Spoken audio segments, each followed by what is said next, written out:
Corporate ਘਰਾਣਿਆਂ ਦੁਆਰਾ ਦੁਨੀਆ ਭਰ ਦੇ ਵਿੱਚ ਮਚਾਈ ਜਾ ਰਹੀ ਲੁੱਟ ਨੂੰ ਚੈਲੰਜ ਕੀਤਾ ਤੁਸੀਂ। ਉਹਨੂੰ ਚੈਲੰਜ ਕਿਸ ਤਰ੍ਹਾਂ ਕੀਤਾ? ਕਿਸੇ ਇੱਕ ਨੇ ਨਹੀਂ ਕੀਤਾ, ਕਿਸੇ ਦੋ ਨੇ ਨਹੀਂ ਕੀਤਾ, ਇਕੱਲੇ ਕਿਸਾਨਾਂ ਨੇ ਨਹੀਂ ਕੀਤਾ, ਹਰ ਵਰਗ ਨੇ ਕੀਤਾ। ਮਨਟੇਕ ਸਿੰਘ ਆਹਲੋਵਾਲੀਆ ਨੇ ਜਿਹੜੀਆਂ ਨੀਤੀਆਂ ਘੜੀਆਂ, ਜਿਸ ਤਰ੍ਹਾਂ ਦੀਆਂ ਨੀਤੀਆਂ ਘੜੀਆਂ, ਉਹ ਮਨਮੋਹਨ ਸਿੰਘ ਨੂੰ ਰਿਪਰੈਜ਼ੈਂਟ ਉਹ ਕਰ ਰਹੇ ਸਨ ਤੇ ਮਨਮੋਹਨ ਸਿੰਘ ਵਰਗੀ ਸੋਚ ਸਨ, ਪਰ ਉਹਨਾਂ ਦੀਆਂ ਨੀਤੀਆਂ ਦੀ ਗਾਹੇ ਬਗਾਹੇ ਆਲੋਚਨਾ ਹੁੰਦੀ ਰਹੀ। ਪ੍ਰੋਫੈਸਰ ਰਮੇਸ਼ ਚੰਦ ਨੇ ਕਹਿ ਦਿੱਤਾ ਹੈ ਕਿ ਜੇ 2022 ਤੱਕ ਦੇ ਕਿਸਾਨਾਂ ਦੀ ਆਮਦਨ ਦੁੱਗਣੀ ਕਰਨ ਦੇ ਟੀਚੇ ਨੂੰ ਹਾਸਲ ਕਰਨਾ ਹੈ ਜਾਂ ਸੀ ਤੇ ਫਿਰ ਸਾਨੂੰ ਖੇਤੀ ਕਾਨੂੰਨ ਲਿਆਉਣੇ ਪੈਣਗੇ।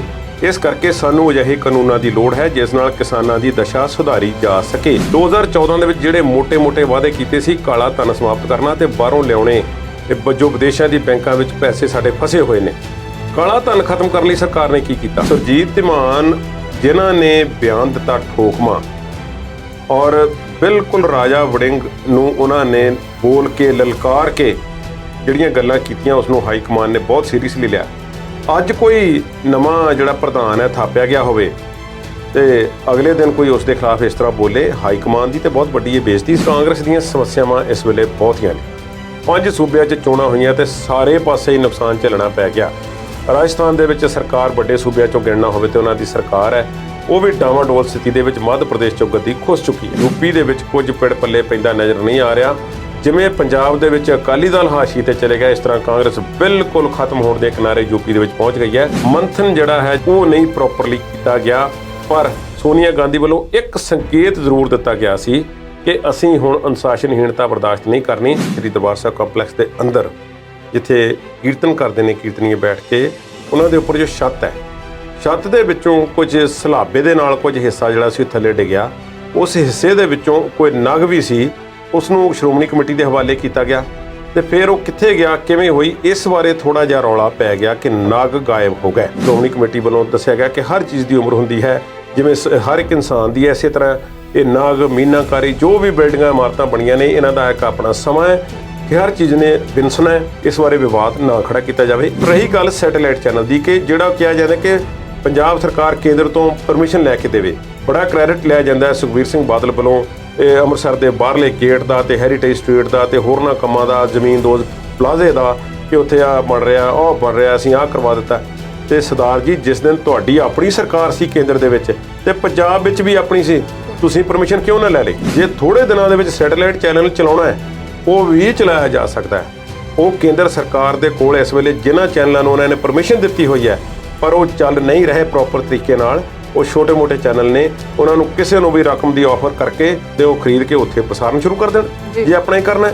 ਪਰ ਇਹ ਚੀਜ਼ਾਂ ਵੱਲ ਧਿਆਨ ਘੱਟ ਦਿੱਤਾ ਜਾ ਰਿਹਾ।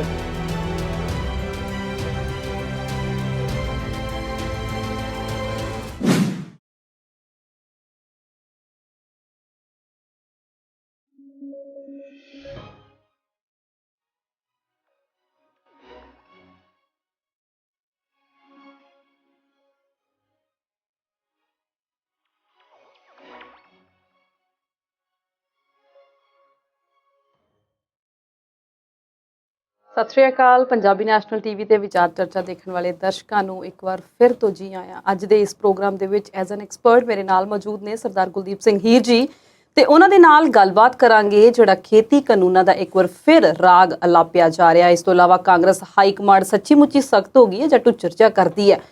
ਤੀਸਰਾ ਮੁੱਦਾ ਉਹਨਾਂ ਨਾਲ ਵਿਚਾਰਾਂਗੇ, ਗੁਰਬਾਣੀ ਦਾ ਜਿਹੜਾ ਪ੍ਰਸਾਰਣ ਆ ਉਹਦਾ ਜਿਹੜਾ ਮਾਮਲਾ ਉਲਝਿਆ ਹੋਇਆ। ਹੋਰ ਵੀ ਕਈ ਮੁੱਦਿਆਂ ਤੇ ਗੱਲਬਾਤ ਕਰਾਂਗੇ। ਸਤਿ ਸ਼੍ਰੀ ਅਕਾਲ ਕੁਲਦੀਪ ਜੀ, ਸਵਾਗਤ ਕਰਦੇ ਹਾਂ ਜੀ ਤੁਹਾਡਾ।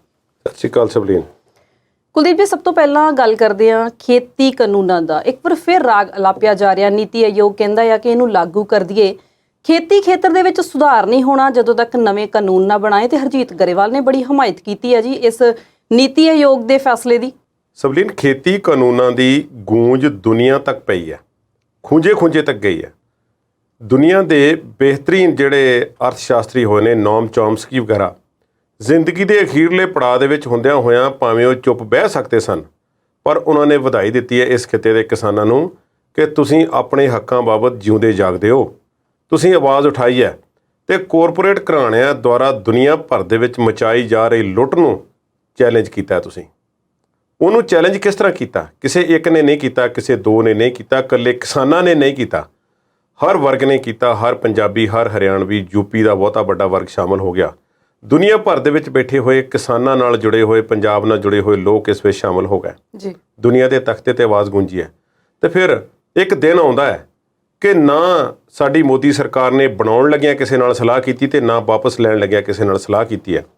ਪਰ ਹੁਣ ਜਿਹੜੀਆਂ ਖਬਰਾਂ ਆ ਰਹੀਆਂ ਨੇ ਉਸ ਮੁਤਾਬਕ ਥੋੜ੍ਹਾ ਜਿਹਾ ਪਤਾ ਲੱਗ ਰਿਹਾ ਕਿ ਕਿਹੜੇ ਉਹ ਲੋਕ ਹੋ ਸਕਦੇ ਨੇ ਜਿਨ੍ਹਾਂ ਨੂੰ ਕੌਨਫੀਡੈਂਸ ਵਿੱਚ ਲੈ ਕੇ ਸਰਕਾਰ ਨੇ ਇਹ ਖੇਤੀ ਕਾਨੂੰਨ ਸਿਰਜੇ ਹੋਣਗੇ। ਨੀਤੀ ਆਯੋਗ ਦੇ ਜਿਹੜੇ ਮੈਂਬਰ ਨੇ ਉਹਨਾਂ ਵਿੱਚੋਂ ਖੇਤੀਬਾੜੀ ਨੂੰ ਰਿਪਰੈਜ਼ੈਂਟ ਕਰਨ ਵਾਲੇ ਜਿਹੜੇ ਵਿਅਕਤੀ ਨੇ ਪ੍ਰੋਫੈਸਰ ਰਮੇਸ਼ ਚੰਦ, ਉਹਨਾਂ ਦਾ ਨਾਮ ਛੋਟਾ ਨਹੀਂ ਹੈ ਕੋਈ। ਬਹੁਤ ਸਾਰੀਆਂ ਯੂਨੀਵਰਸਿਟੀਆਂ ਦੇ ਵਿੱਚ ਉਹਨਾਂ ਦੀ ਫੈਲੋਸ਼ਿਪ ਹੈ, ਬਹੁਤ ਜਗ੍ਹਾ ਤੇ ਉਹ ਲੈਕਚਰ ਦੇਣ ਜਾਂਦੇ ਨੇ ਔਰ ਦੁਨੀਆ ਭਰ ਦੇ ਵਿੱਚ ਜਿਹੜੇ ਰਿਸਰਚ ਦੇ ਕਾਰਜ ਨੇ ਖੇਤੀ ਨਾਲ ਸੰਬੰਧਿਤ ਉਹਨਾਂ ਦੇ ਬਾਬਤ ਉਹ ਬੋਲਦੇ ਚੱਲਦੇ ਰਹਿੰਦੇ ਨੇ। ਤੇ ਇਸ ਵੇਲੇ ਨੀਤੀ ਆਯੋਗ ਨੂੰ ਉਹ ਸਰਕਾਰ ਦੇ ਰਿਪਰੈਜ਼ੈਂਟੇਟਿਵ ਵਜੋਂ ਚਲਾ ਰਹੇ ਨੇ। ਇਹ ਲਫ਼ਜ਼ ਮੈਂ ਇਸ ਕਰਕੇ ਵਰਤਿਆ, ਹਾਲਾਂਕਿ ਨੀਤੀ ਆਯੋਗ ਜਿਹੜਾ ਹੈ ਤੁਹਾਨੂੰ ਪਤਾ ਹੋਣਾ ਚਾਹੀਦਾ ਕਿ ਇਸ ਤੋਂ ਪਹਿਲਾਂ ਇੱਕ ਯੋਜਨਾ ਕਮਿਸ਼ਨ ਹੋਇਆ ਕਰਦਾ ਸੀ ਜੀ। ਤੇ ਯੋਜਨਾ ਕਮਿਸ਼ਨ ਦੇ ਜਿਹੜੇ ਚੇਅਰਮੈਨ ਹੁੰਦੇ ਸੀ ਮਨਟੇਕ ਸਿੰਘ ਆਹਲੂਵਾਲੀਆ ਹੁੰਦੇ ਸਨ ਤੇ ਉਹਨਾਂ ਨੂੰ ਕਈ ਛੇੜਖਾਨੀ ਦੇ ਨਾਲ, ਕਿਉਂਕਿ ਜੋ ਭਾਰਤ ਸਰਕਾਰ ਨੇ ਟੈਕਸ ਇਕੱਠੇ ਕਰਨ ਦੀ ਇੱਕ ਮੁਹਿੰਮ ਚਲਾਈ ਸੀ ਉਸ ਵਿੱਚ ਉਹਨਾਂ ਨੇ ਕੁਝ ਛੋਟਾਂ ਦੇ ਦਿੱਤੀਆਂ ਤੇ ਧੜ ਲੋਕਾਂ ਨੇ ਆਪਣੀਆਂ ਇਨਕਮ ਡਿਕਲੇਅਰ ਕਰਕੇ ਜਿਹੜਾ ਸੀ ਉਹ ਟੈਕਸ ਜਮ੍ਹਾਂ ਕਰਵਾਏ ਤੇ ਕਈ ਉਹਨਾਂ ਨੂੰ ਸ਼ਰਾਰਤੀ ਜਾਂ ਕਾਮੇਡੀਅਨ ਲੋਕ ਮਨੀ ਟੇਕ ਸਿੰਘ ਆਹਲੂਵਾਲੀਆ ਕਹਿਣ ਲੱਗ ਪਏ ਸਨ ਜੀ। ਮਨਟੇਕ ਸਿੰਘ ਆਹਲੂਵਾਲੀਆ ਨੇ ਜਿਹੜੀਆਂ ਨੀਤੀਆਂ ਘੜੀਆਂ, ਜਿਸ ਤਰ੍ਹਾਂ ਦੀਆਂ ਨੀਤੀਆਂ ਘੜੀਆਂ, ਉਹ ਮਨਮੋਹਨ ਸਿੰਘ ਨੂੰ ਰਿਪਰੈਜ਼ੈਂਟ ਉਹ ਕਰ ਰਹੇ ਸਨ ਤੇ ਮਨਮੋਹਨ ਸਿੰਘ ਵਰਗੀ ਸੋਚ ਸਨ। ਜਿਵੇਂ ਅਸੀਂ ਪੱਗ ਜਿਹੜੀ ਹੈ ਇਸ ਹਿਸਾਬ ਨਾਲ ਬੰਨ੍ਹਦੇ ਆ ਕਿ ਆਖਰੀ ਜਿਹੜਾ ਫੇਰ ਹੁੰਦਾ ਹੈ ਉਹ ਇਸ ਪਾਸੇ ਦੀ ਆਉਂਦਾ ਹੈ, ਸਾਡੇ ਬਠਿੰਡੇ ਵਾਲੇ ਵੀਰ ਵੀ ਜਿਹੜੇ ਨੇ ਉਹ ਇਸ ਪਾਸੇ ਦੀ ਲਿਆਉਂਦੇ ਨੇ। ਇਸੇ ਤਰ੍ਹਾਂ ਮਨਟੇਕ ਸਿੰਘ ਆਹਲੂਵਾਲੀਆ ਦੀ ਪੱਗ ਵੀ ਉਹ ਪੁੱਠੇ ਪਾਸੇ ਦੀ ਜਿਹੜੀ ਹੈ ਜਾਂ ਸਿੱਧਾ ਪਾਸਾ ਕਹਿ ਲਓ, ਪਰ ਉਹ ਦੂਸਰੇ ਪਾਸੇ ਦੀ ਉਹਨਾਂ ਦੀ ਹੁੰਦੀ ਸੀ। ਉਹਨਾਂ ਦਾ ਬੜਾ ਵੱਡਾ ਨਾਮ ਸੀ, ਉਹਨਾਂ ਤੇ ਕੋਈ ਇਸ ਤਰ੍ਹਾਂ ਦਾ ਕੋਈ ਕਰਪਸ਼ਨ ਦਾ ਇਲਜ਼ਾਮ ਨਹੀਂ ਲੱਗਾ, ਪਰ ਉਹਨਾਂ ਦੀਆਂ ਨੀਤੀਆਂ ਦੀ ਗਾਹੇ ਬਗਾਹੇ ਆਲੋਚਨਾ ਹੁੰਦੀ ਰਹੀ। ਮੈਂ ਪਿੱਛੇ ਤੱਕ ਇਸ ਕਰਕੇ ਗਿਆ ਕਿਉਂਕਿ ਜਦੋਂ ਫਿਰ 2014 ਦੇ ਵਿੱਚ ਨਰਿੰਦਰ ਮੋਦੀ ਸਰਕਾਰ ਆਉਂਦੀ ਹੈ ਤੇ ਸਭ ਤੋਂ ਪਹਿਲਾਂ ਇਹਨਾਂ ਨੇ ਕਿਹਾ ਕਿ ਯੋਜਨਾ ਕਮਿਸ਼ਨ ਦਾ ਅੱਜ ਤੋਂ ਕੋਈ ਕੰਮ ਨਹੀਂ ਹੈ, ਅਸੀਂ ਇਸ ਨੂੰ ਅਬੋਲਿਸ਼ ਕਰਦੇ ਹਾਂ, ਅੱਜ ਤੋਂ ਯੋਜਨਾ ਕਮਿਸ਼ਨ ਨਹੀਂ ਹੋਵੇਗਾ। ਪਰ ਉਸ ਦੀ ਜਗ੍ਹਾ ਤੇ ਕੀਤਾ ਕੀ ਗਿਆ, ਉਸੇ ਤਰ੍ਹਾਂ ਦਾ ਇੱਕ ਕਮਿਸ਼ਨ ਦੀ ਜਗ੍ਹਾ ਤੇ ਆਯੋਗ ਕਹਿ ਦਿੱਤਾ ਗਿਆ, ਉਸ ਦਾ ਨਾਮ ਨੀਤੀ ਆਯੋਗ ਜਿਹੜਾ ਸੀ ਉਹ ਰੱਖ ਦਿੱਤਾ ਗਿਆ। ਨਾਮ ਪੂਰੀ ਤਰ੍ਹਾਂ ਤੇ ਭਾਰਤੀ ਕਰ ਦਿੱਤਾ ਗਿਆ ਪਰ ਕੰਮ ਤਕਰੀਬਨ ਉਹ ਜਿਹੇ ਰਹੇ। ਹੁਣ ਪ੍ਰੋਫੈਸਰ ਰਮੇਸ਼ ਚੰਦ ਨੇ ਕਹਿ ਦਿੱਤਾ ਹੈ ਕਿ ਜੇ 2022 ਤੱਕ ਦੇ ਕਿਸਾਨਾਂ ਦੀ ਆਮਦਨ ਦੁੱਗਣੀ ਕਰਨ ਦੇ ਟੀਚੇ ਨੂੰ ਹਾਸਲ ਕਰਨਾ ਹੈ ਜਾਂ ਸੀ ਤੇ ਫਿਰ ਸਾਨੂੰ ਖੇਤੀ ਕਾਨੂੰਨ ਲਿਆਉਣੇ ਪੈਣਗੇ। ਕਿਹੜੇ ਖੇਤੀ ਕਾਨੂੰਨ? ਜਦੋਂ ਉਹਨਾਂ ਨੂੰ ਇਹ ਪੁੱਛਿਆ ਗਿਆ ਕਿ ਤੁਸੀਂ ਜਿਹੜੇ ਪਹਿਲਾਂ 3 ਖੇਤੀ ਕਾਨੂੰਨ ਆਏ ਸੀ ਕੀ ਤੁਸੀਂ ਉਹਨਾਂ ਦੀ ਹਮਾਇਤ ਕਰਦੇ ਹੋ, ਤੇ ਉਹਨਾਂ ਨੇ ਕਿਹਾ ਕਿ ਮੈਂ ਇਹ ਨਹੀਂ ਕਹਿੰਦਾ ਕਿ ਉਹ ਠੀਕ ਸੀ ਜਾਂ, ਪਰ ਉਹਨੇ ਕਿਹਾ ਕਿ ਸਾਡੀ ਜੋ ਟੀਚੇ ਹਨ ਉਹਨਾਂ ਨੂੰ ਪੂਰੇ ਕਰਨ ਦੇ ਵਿੱਚ ਇਸ ਨਾਲ ਰੁਕਾਵਟ ਪੈਦਾ ਹੋਈ ਹੈ, ਇਸ ਕਰਕੇ ਸਾਨੂੰ ਅਜਿਹੇ ਕਾਨੂੰਨਾਂ ਦੀ ਲੋੜ ਹੈ ਜਿਸ ਨਾਲ ਕਿਸਾਨਾਂ ਦੀ ਦਸ਼ਾ ਸੁਧਾਰੀ ਜਾ ਸਕੇ। ਪਰ ਇਹਨਾਂ ਨੂੰ ਜਲਦੀ ਨਾਲ ਨਹੀਂ ਲਿਆਂਦਾ ਜਾਣਾ ਚਾਹੀਦਾ, ਇਸ ਬਾਰੇ ਸੋਚ ਵਿਚਾਰ ਕਰਨ ਦੀ ਲੋੜ ਹੈ। ਹੁਣ ਗੱਲ ਇਹ ਹੈ, ਉਹਨਾਂ ਨੇ ਇਹ ਪ੍ਰੋਫੈਸਰ ਸਾਹਿਬ ਦੇ ਵਿਚਾਰ ਤੋਂ ਜਾਂ ਬਿਆਨ ਤੋਂ ਇਹ ਅੰਦਾਜ਼ਾ ਅਸੀਂ ਲਾਈਏ ਕਿ ਪਹਿਲਾਂ ਖੇਤੀ ਕਾਨੂੰਨ ਬਣਾਉਣ ਲੱਗਿਆਂ ਨੇ ਕੋਈ ਸੋਚ ਵਿਚਾਰ ਕੀਤੀ ਨਹੀਂ, ਕਿਸੇ 4 ਭਲੇ ਮਾਨਸਾਂ ਨੂੰ ਬਿਠਾ ਕੇ ਪੁੱਛਿਆ ਨਹੀਂ ਕਿ ਕਿਸਾਨਾਂ ਦੀ ਅਸਲ ਸਮੱਸਿਆ ਕੀ ਹੈ, ਇਹ ਆਮਦਨ ਦੁੱਗਣੀ ਕਿਸ ਤਰ੍ਹਾਂ ਕਰਨੀ ਹੈ, ਕੀ ਪਹਿਲਾਂ ਕਿਸਾਨਾਂ ਦੀ ਗਿਣਤੀ ਘਟਾ ਦੇਣੀ ਹੈ ਤਾਂ ਕਿ ਤੀਜਾ ਚੌਥਾ ਹਿੱਸਾ ਕਿਸਾਨ ਜਿਹੜੇ ਨੇ ਕੰਮ ਹੀ ਛੱਡ ਜਾਣ, ਖੇਤੀਬਾੜੀ ਹੀ ਛੱਡ ਦੇਣ ਤੇ ਫਿਰ ਬਾਕੀਆਂ ਦੀ ਆਮਦਨ ਦੁੱਗਣੀ ਤਿੱਗਣੀ ਕਰਨ ਬਾਰੇ ਸੋਚਾਂਗੇ। ਜੇ ਮਹਿੰਗਾਈ ਦੇ ਹਿਸਾਬ ਨਾਲ ਲਾ ਲਿਆ ਜਾਵੇ ਤੇ ਜਦੋਂ ਦਾ ਇਹ ਸਰਕਾਰਾਂ ਨੇ ਵਾਅਦਾ ਕੀਤਾ ਹੋਇਆ ਕਿ 2022 ਤੱਕ ਜਿਹੜੀ ਆ ਆਮਦਨ ਕਿਸਾਨਾਂ ਦੀ ਦੁੱਗਣੀ ਕਰਨੀ ਹੈ, ਵੈਸੇ ਹੀ ਵਸਤਾਂ ਦੇ ਭਾਅ ਦੁੱਗਣੇ ਤਿੱਗਣੇ ਹੋ ਗਏ ਨੇ ਤੇ ਕਿਸਾਨਾਂ ਦੀ ਆਮਦਨ ਤੇ ਉੱਥੇ ਦੀ ਉੱਥੇ ਰਹੀ।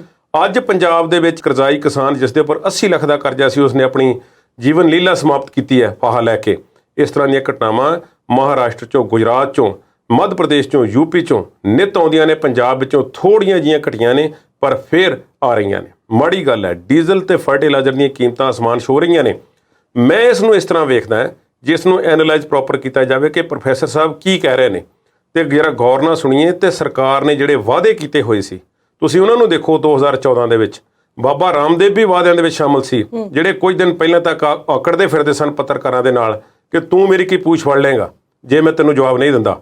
ਬਾਬਾ ਜੀ ਨੇ ਵੀ ਵਾਅਦਾ ਕੀਤਾ ਹੋਇਆ ਸੀ ਕਿ ਇੰਨਾ ਧਨ ਬਾਹਰੋਂ ਆਉਣਾ ਹੈ, ਵਿਦੇਸ਼ਾਂ ਦੇ ਵਿੱਚੋਂ ਬਾਹਰੋਂ ਧਨ ਆਵੇਗਾ, ਕਾਲਾ ਧਨ ਅਸੀਂ ਜਿਹੜੇ ਲੋਕ ਦੱਬ ਕੇ ਬੈਠੇ ਨੇ ਉਹਨੂੰ ਖਤਮ ਕਰਾਂਗੇ। ਤੇਲ ਸਸਤਾ ਕਰਨ ਦੀਆਂ ਗੱਲਾਂ ਵੀ ਬਾਬਾ ਕਰਦਾ ਸੀ ਉਦੋਂ। ਸਭ ਕੁਝ ਕੀਤੀਆਂ ਨੇ ਬਾਬੇ ਨੇ। ਬਾਬੇ ਨੇ ਆਪਣੇ ਪ੍ਰੋਡਕਟ ਵੇਚਣੇ ਸਨ, ਵੇਚ ਲਏ ਨੇ।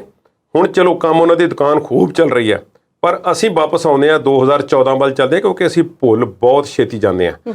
2014 ਦੇ ਵਿੱਚ ਜਿਹੜੇ ਮੋਟੇ-ਮੋਟੇ ਵਾਅਦੇ ਕੀਤੇ ਸੀ, ਕਾਲਾ ਧਨ ਸਮਾਪਤ ਕਰਨਾ ਤੇ ਬਾਹਰੋਂ ਲਿਆਉਣੇ, ਜੋ ਵਿਦੇਸ਼ਾਂ ਦੀ ਬੈਂਕਾਂ ਵਿੱਚ ਪੈਸੇ ਸਾਡੇ ਫਸੇ ਹੋਏ ਨੇ, ਕਾਲਾ ਧਨ ਖਤਮ ਕਰਨ ਲਈ ਸਰਕਾਰ ਨੇ ਕੀ ਕੀਤਾ?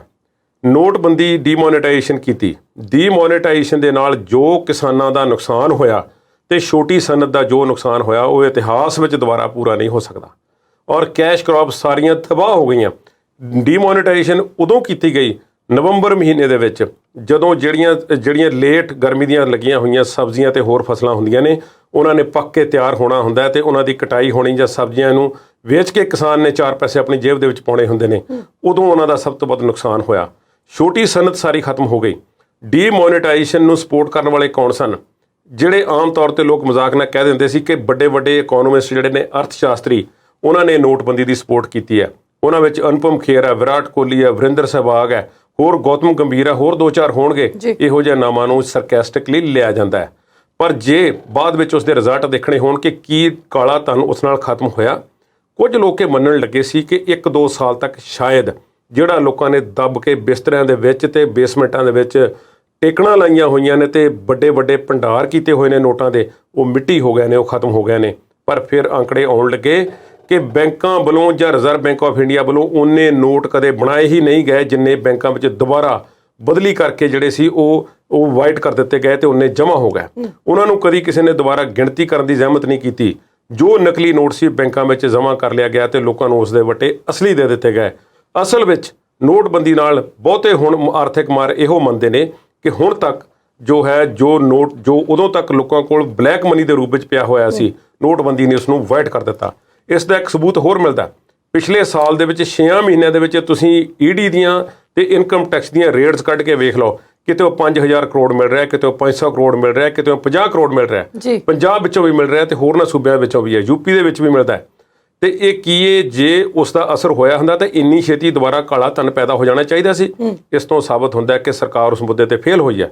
ਵਿਦੇਸ਼ਾਂ ਤੋਂ ਧਨ ਮੰਗਵਾਉਣ ਦੇ ਮੁੱਦੇ ਤੇ ਸਰਕਾਰ ਕੋਲ ਚੌਥੇ ਕੁ ਮਹੀਨੇ ਲਿਸਟਾਂ ਜੀਆਂ ਆ ਜਾਂਦੀਆਂ ਕਿ ਫਲਾਨੀ ਬੈਂਕ ਵਿੱਚ ਫਲਾਨੇ ਦੇ ਹੋ ਸਕਦੇ ਨੇ, ਫਲਾਨੇ ਦੇ ਹੋ ਸਕਦੇ ਨੇ। ਉਸ ਵਿੱਚੋਂ ਕੋਈ ਦਵਾਨੀ ਵੀ ਕਿਸੇ ਦੀ ਆਈ ਹੋਵੇ ਅੱਜ ਤੱਕ ਕੁਝ ਨਹੀਂ ਪਤਾ ਲੱਗਾ। ਬਲਕਿ ਜਿਹੜੇ ਭਾਰਤ ਦੇ ਲੱਖਾਂ ਹਜ਼ਾਰਾਂ ਕਰੋੜਾਂ ਮਾਰ ਕੇ ਇੱਥੋਂ ਨਿਕਲ ਕੇ ਤੇ ਵਿਦੇਸ਼ਾਂ ਵਿੱਚ ਬਹਿ ਗਏ ਨੇ, ਉਹਨਾਂ ਨੂੰ ਵਾਪਸ ਲਿਆਉਣ ਦਾ ਕੁਝ ਨਹੀਂ। ਉਹਨਾਂ ਦੀ ਜੇਬ ਵਿੱਚ ਪਾਏ ਹੋਏ ਨੋਟ ਤਾਂ ਕੀ ਲਿਆਉਣੇ ਨੇ, ਉਹਨਾਂ ਵਿਅਕਤੀਆਂ ਨੂੰ ਵੀ ਲਿਆਉਣ ਦਾ ਸਿਸਟਮ ਨਹੀਂ ਅਜੇ ਤੱਕ ਬਣ ਸਕਿਆ। ਸਰਕਾਰ ਉਸ ਮੁੱਦੇ ਤੇ ਵੀ ਫੇਲ ਹੋਈ ਹੈ। ਫਿਰ ਤੀਸਰਾ ਵੱਡਾ ਵਾਅਦਾ ਸੀ ਕਿਸਾਨਾਂ ਦੀ ਆਮਦਨ ਦੁੱਗਣੀ ਕਰਨ ਦਾ। ਅੱਜ ਸਰਕਾਰ, ਮੈਂ ਮਾਫੀ ਚਾਹਾਂਗਾ ਭਾਵੇਂ ਉਹ ਪੜ੍ਹੇ ਲਿਖੇ ਹੋਏ ਪ੍ਰੋਫੈਸਰ ਸਾਹਿਬ ਨੇ, ਪਰ ਸਿਰਫ ਇਸ ਵੇਲੇ ਉਹ ਬੀਜੇਪੀ ਸਰਕਾਰ ਨੂੰ ਰਿਪਰੈਜ਼ੈਂਟ ਕਰ ਰਹੇ ਨੇ, ਉਹਨਾਂ ਦਾ ਮਾਊਥਪੀਸ ਬਣ ਕੇ ਗੱਲ ਕਰਨ ਦੀ ਕੋਸ਼ਿਸ਼ ਕਰ ਰਹੇ ਨੇ ਤੇ ਇਹ ਸਰਕਾਰ ਨੂੰ ਬਚਾ ਰਹੇ ਨੇ ਕਿ ਜੇ ਕਿਸਾਨਾਂ ਦੀ ਆਮਦਨ 2022 ਤੱਕ ਕੋਈ ਸਾਨੂੰ ਸਵਾਲ ਕਰਦਾ ਹੈ ਕਿ ਕਿਉਂ ਨਹੀਂ ਦੁੱਗਣੀ ਹੋਈ, ਤੇ ਅਸੀਂ ਇਹ ਕਹਾਂਗੇ ਕਿ ਖੇਤੀ ਕਾਨੂੰਨ ਬਣਾਏ ਸੀ ਤੇ ਖੇਤੀ ਕਾਨੂੰਨ ਕੁਝ ਕਿਸਾਨਾਂ ਨੇ ਲਾਗੂ ਨਹੀਂ ਕਰਨ ਦਿੱਤੇ ਤੇ ਰੌਲਾ ਰੱਪਾ ਪਾ ਲਿਆ, ਇਸ ਕਰਕੇ ਉਹ ਕਾਮਯਾਬ ਨਹੀਂ ਹੋ ਸਕੇ। ਕੁਲਦੀਪ ਜੀ, ਥੋੜੇ ਜਿਹੇ ਸ਼ਬਦਾਂ 'ਚ ਗੱਲ ਮੈਂ ਹਰਜੀਤ ਗਰੇਵਾਲ ਦੀ ਵੀ ਇੱਥੇ ਕਰਨਾ ਚਾਹੂੰਗੀ। ਜਦੋਂ ਫਾਰਮਰ ਪ੍ਰੋਟੈਸਟ ਚੱਲ ਰਿਹਾ ਸੀ ਤੇ ਜ਼ੁਬਾਨ ਇਹਨਾਂ ਨੇ ਉਦੋਂ ਵੀ ਮੂੰਹ 'ਚ ਨਹੀਂ ਪਾਈ, ਤੇ ਅੱਜ ਜਦੋਂ ਨੀਤੀ ਆਯੋਗ ਨੇ ਕਿਹਾ ਕਿ ਮੁੜ ਲਾਗੂ ਹੋਣੇ ਚਾਹੀਦੇ ਨੇ ਤੇ ਟੱਪ ਕੇ ਆ ਕੇ ਫਿਰ ਬਿਆਨ ਦੇ ਦਿੱਤਾ। ਮੈਂ ਕਹਿੰਦਾ ਜੀ ਖੇਤੀ ਕਾਨੂੰਨ ਲਾਗੂ ਹੋਣੇ ਚਾਹੀਦੇ ਨੇ, ਪਰ ਕਿਹੜੇ ਕਾਨੂੰਨ ਲਾਗੂ ਹੋਣੇ ਚਾਹੀਦੇ ਨੇ ਇਹ ਤਾਂ ਸਮਝ ਲਈਏ ਪਹਿਲਾਂ ਕਿ ਉਹ ਕਾਨੂੰਨ ਜੋ ਸਾਡੇ ਹੱਕ ਖੋਹ ਕੇ ਸਾਨੂੰ ਕੋਰਪੋਰੇਟ ਦੀ ਝੋਲੀ ਪਾ ਰਹੇ ਨੇ ਉਹ ਲਾਗੂ ਹੋਣੇ ਚਾਹੀਦੇ ਨੇ। ਕਣਕ ਦੀ ਗੱਲ ਹੈ, ਪਿਛਲੇ ਸਾਲ ਕਣਕ ਦੀ ਖਰੀਦ ਉਧਰੋਂ ਤੇ ਕੋਵਿਡ ਦੇ ਨਿਯਮਾਂ ਕਰਕੇ ਜਿਹੜਾ ਸੀ, ਕੋਵਿਡ ਦੇ ਕਰਕੇ ਪਾਬੰਦੀਆਂ ਲੱਗੀਆਂ ਹੋਈਆਂ ਸੀ ਤੇ ਕਣਕ ਦੇ ਖਰੀਦਦਾਰ ਨਹੀਂ ਸੀ। ਜੋ ਭਾਰਤ ਦੀ ਜੋ main food corporation of India ਖਰੀਦ ਏਜੰਸੀ ਹੈ, ਉਸਨੇ ਆਪਣੀ ਸਮਰੱਥਾ ਨਾਲੋਂ ਕਿਤੇ ਘੱਟ ਕਣਕ ਦੀ ਖਰੀਦ ਕੀਤੀ। ਇਸ ਵੇਲੇ ਫੇਰ ਕਣਕ ਦਾ ਖਰੀਦ ਸੀਜ਼ਨ ਚੱਲ ਰਿਹਾ, ਪਰ ਭਾਰਤ ਵਿੱਚ ਇਸ ਵੇਲੇ ਕਣਕ ਦੇ ਭੰਡਾਰ ਖਾਲੀ ਨਹੀਂ ਤਾਂ ਬਹੁਤੀ ਕਣਕ ਮੌਜੂਦ ਵੀ ਨਹੀਂ ਹੈ। ਉਸ ਦਾ ਕਾਰਨ ਇਹ ਹੈ ਕਿ ਲਗਭਗ ਹਰ ਸਰਕਾਰ ਨੇ, ਕੇਂਦਰ ਨੇ ਤੇ ਸੂਬਾ ਸਰਕਾਰ ਨੇ ਜਿਹੜਾ ਅਨਾਜ ਵੰਡਣ ਦਾ ਕੰਮ ਸ਼ੁਰੂ ਕਰ ਲਿਆ ਤੇ ਉਹ ਧੜ ਜਿਹੜੇ ਨੇ ਭੰਡਾਰ ਜਿਹੜੇ ਨੇ ਉਹ ਖਾਲੀ ਹੁੰਦੇ ਜਾਂਦੇ ਨੇ। ਹੁਣ ਇਸੇ ਭੰਡਾਰ ਦੇ ਵਿੱਚੋਂ ਸ਼੍ਰੀਲੰਕਾ ਨੂੰ ਬਹੁਤ ਵੱਡਾ ਜਿਹੜੀਆਂ ਖੇਪਾਂ ਭੇਜੀਆਂ ਗਈਆਂ ਤੇ ਅਫਗਾਨਿਸਤਾਨ ਨੂੰ ਬਹੁਤ ਵੱਡੀ ਕਣਕ ਜਿਹੜੀ ਖੇਪ ਹੈ ਉਹ ਗਈ ਹੈ। ਤੇ ਇਹ ਕਿੱਥੋਂ ਭੇਜੀ ਗਈ ਹੈ? ਜੇ ਕੋਲ ਸੀ ਤੇ ਅੱਜ ਅੰਤਰਰਾਸ਼ਟਰੀ ਸੰਬੰਧਾਂ ਨੂੰ ਸੁਧਾਰਨ ਹਿੱਤ ਤੇ ਉੱਥੋਂ ਕੁਝ ਖੱਟਣ ਦੀ ਤਾਕ ਦੇ ਵਿੱਚ ਤੇ ਅਫਗਾਨਿਸਤਾਨ ਨਾਲ ਜਾਂ ਸ਼੍ਰੀਲੰਕਾ ਨਾਲ ਜਾਂ ਹੋਰਨਾਂ ਦੇਸ਼ਾਂ ਦੇ ਨਾਲ ਚੰਗੇ ਸੰਬੰਧ ਬਣਾਉਣ ਦੀ ਤਾਕ ਦੇ ਵਿੱਚ ਜੇ ਭਾਰਤ ਸਰਕਾਰ ਨੇ ਕਿਤੇ ਕੋਈ ਮਾੜੀ ਮੋਟੀ ਵਾਹਵਾ ਖੱਟੀ ਹੈ ਤਾਂ ਕਣਕ ਦੇ ਕਰਕੇ ਜੋ ਕਣਕ ਭੇਜੀ ਹੈ ਤੇ ਹੋਰ ਇਮਦਾਦ ਕੀਤੀ ਹੈ। ਹੁਣ ਜੇ ਇਹੋ ਹੀ ਕਣਕ ਜਿਸ ਨੂੰ ਫੂਡ ਕਾਰਪੋਰੇਸ਼ਨ ਆਫ ਇੰਡੀਆ ਪਿਛਲੇ ਸਾਲ ਖਰੀਦਣ ਤੋਂ ਆਨਾਕਾਨੀ ਕਰ ਰਿਹਾ ਸੀ, ਜੇ ਉਹ ਸਾਡੇ ਕੋਲ ਨਾ ਹੁੰਦੀ ਤੇ ਸ਼੍ਰੀਲੰਕਾ ਵਾਲੇ ਅੱਜ ਕਹਿ ਰਹੇ ਨੇ, ਉਹਨਾਂ ਦੇ ਜਿਹੜੇ ਆਗੂ ਨੇ, ਕਿ ਚੀਨ ਦੀ ਝੋਲੀ ਵਿੱਚ ਅਸੀਂ ਪਿਛਲੇ 5 ਸਾਲਾਂ ਤੋਂ ਪਏ ਹੋਏ ਸਾਂ, ਪਰ ਭਾਰਤ ਨੇ ਸਾਡੀ ਮਦਦ ਕੀਤੀ ਹੈ, ਚੀਨ ਨੇ ਸਾਡੀ ਔਖੇ ਵੇਲੇ ਬਾਂਹ ਨਹੀਂ ਫੜੀ। ਅਫਗਾਨਿਸਤਾਨ ਦੇ ਵਿੱਚ ਵੀ ਇੰਨਾ ਵੱਡਾ ਰਾਜ ਪਲਟਾ ਹੋਇਆ ਤੇ ਫੇਰ ਵੀ ਭਾਰਤੀ ਜਿਹੜੇ ਨੇ ਬਹੁਤਿਆਂ ਨਾਲੋਂ, ਅਮਰੀਕਾ ਨਾਲੋਂ ਜਾਂ ਪਾਕਿਸਤਾਨ ਨਾਲੋਂ ਵੀ ਜੇ ਪਾਕਿਸਤਾਨ ਵਾਲੇ ਕੱਛਾਂ ਵਜਾਉਂਦੇ ਫਿਰਦੇ ਸਨ ਕਿ ਭਾਰਤ ਦਾ ਬਹੁਤ ਵੱਡਾ ਨੁਕਸਾਨ ਹੋ ਗਿਆ ਤੇ ਭਾਰਤ ਨੇ ਉਸ ਅਫਗਾਨਿਸਤਾਨ ਦੇ ਵਿੱਚੋਂ ਖੱਟਿਆ ਕੁਝ ਨਹੀਂ ਹੈ, ਮੈਂ ਸਮਝਦਾ ਕਿ ਸੁਰੱਖਿਅਤ ਰਹੇ ਨੇ ਭਾਰਤੀ ਹੁਣ ਤੱਕ, ਤੇ ਭਾਰਤ ਦੇ ਹੱਕ ਸੁਰੱਖਿਅਤ ਨੇ। ਆਪਸੀ ਵਪਾਰ ਚੱਲ ਰਿਹਾ ਤੇ ਹੋਰ ਲੈਣਾ ਕੀ ਹੈ, ਹੋਰ ਅਸੀਂ ਉਹਨਾਂ ਨਾਲ ਕਿਹੜੀ ਸਾਂਝ ਪਾਉਣੀ ਹੈ।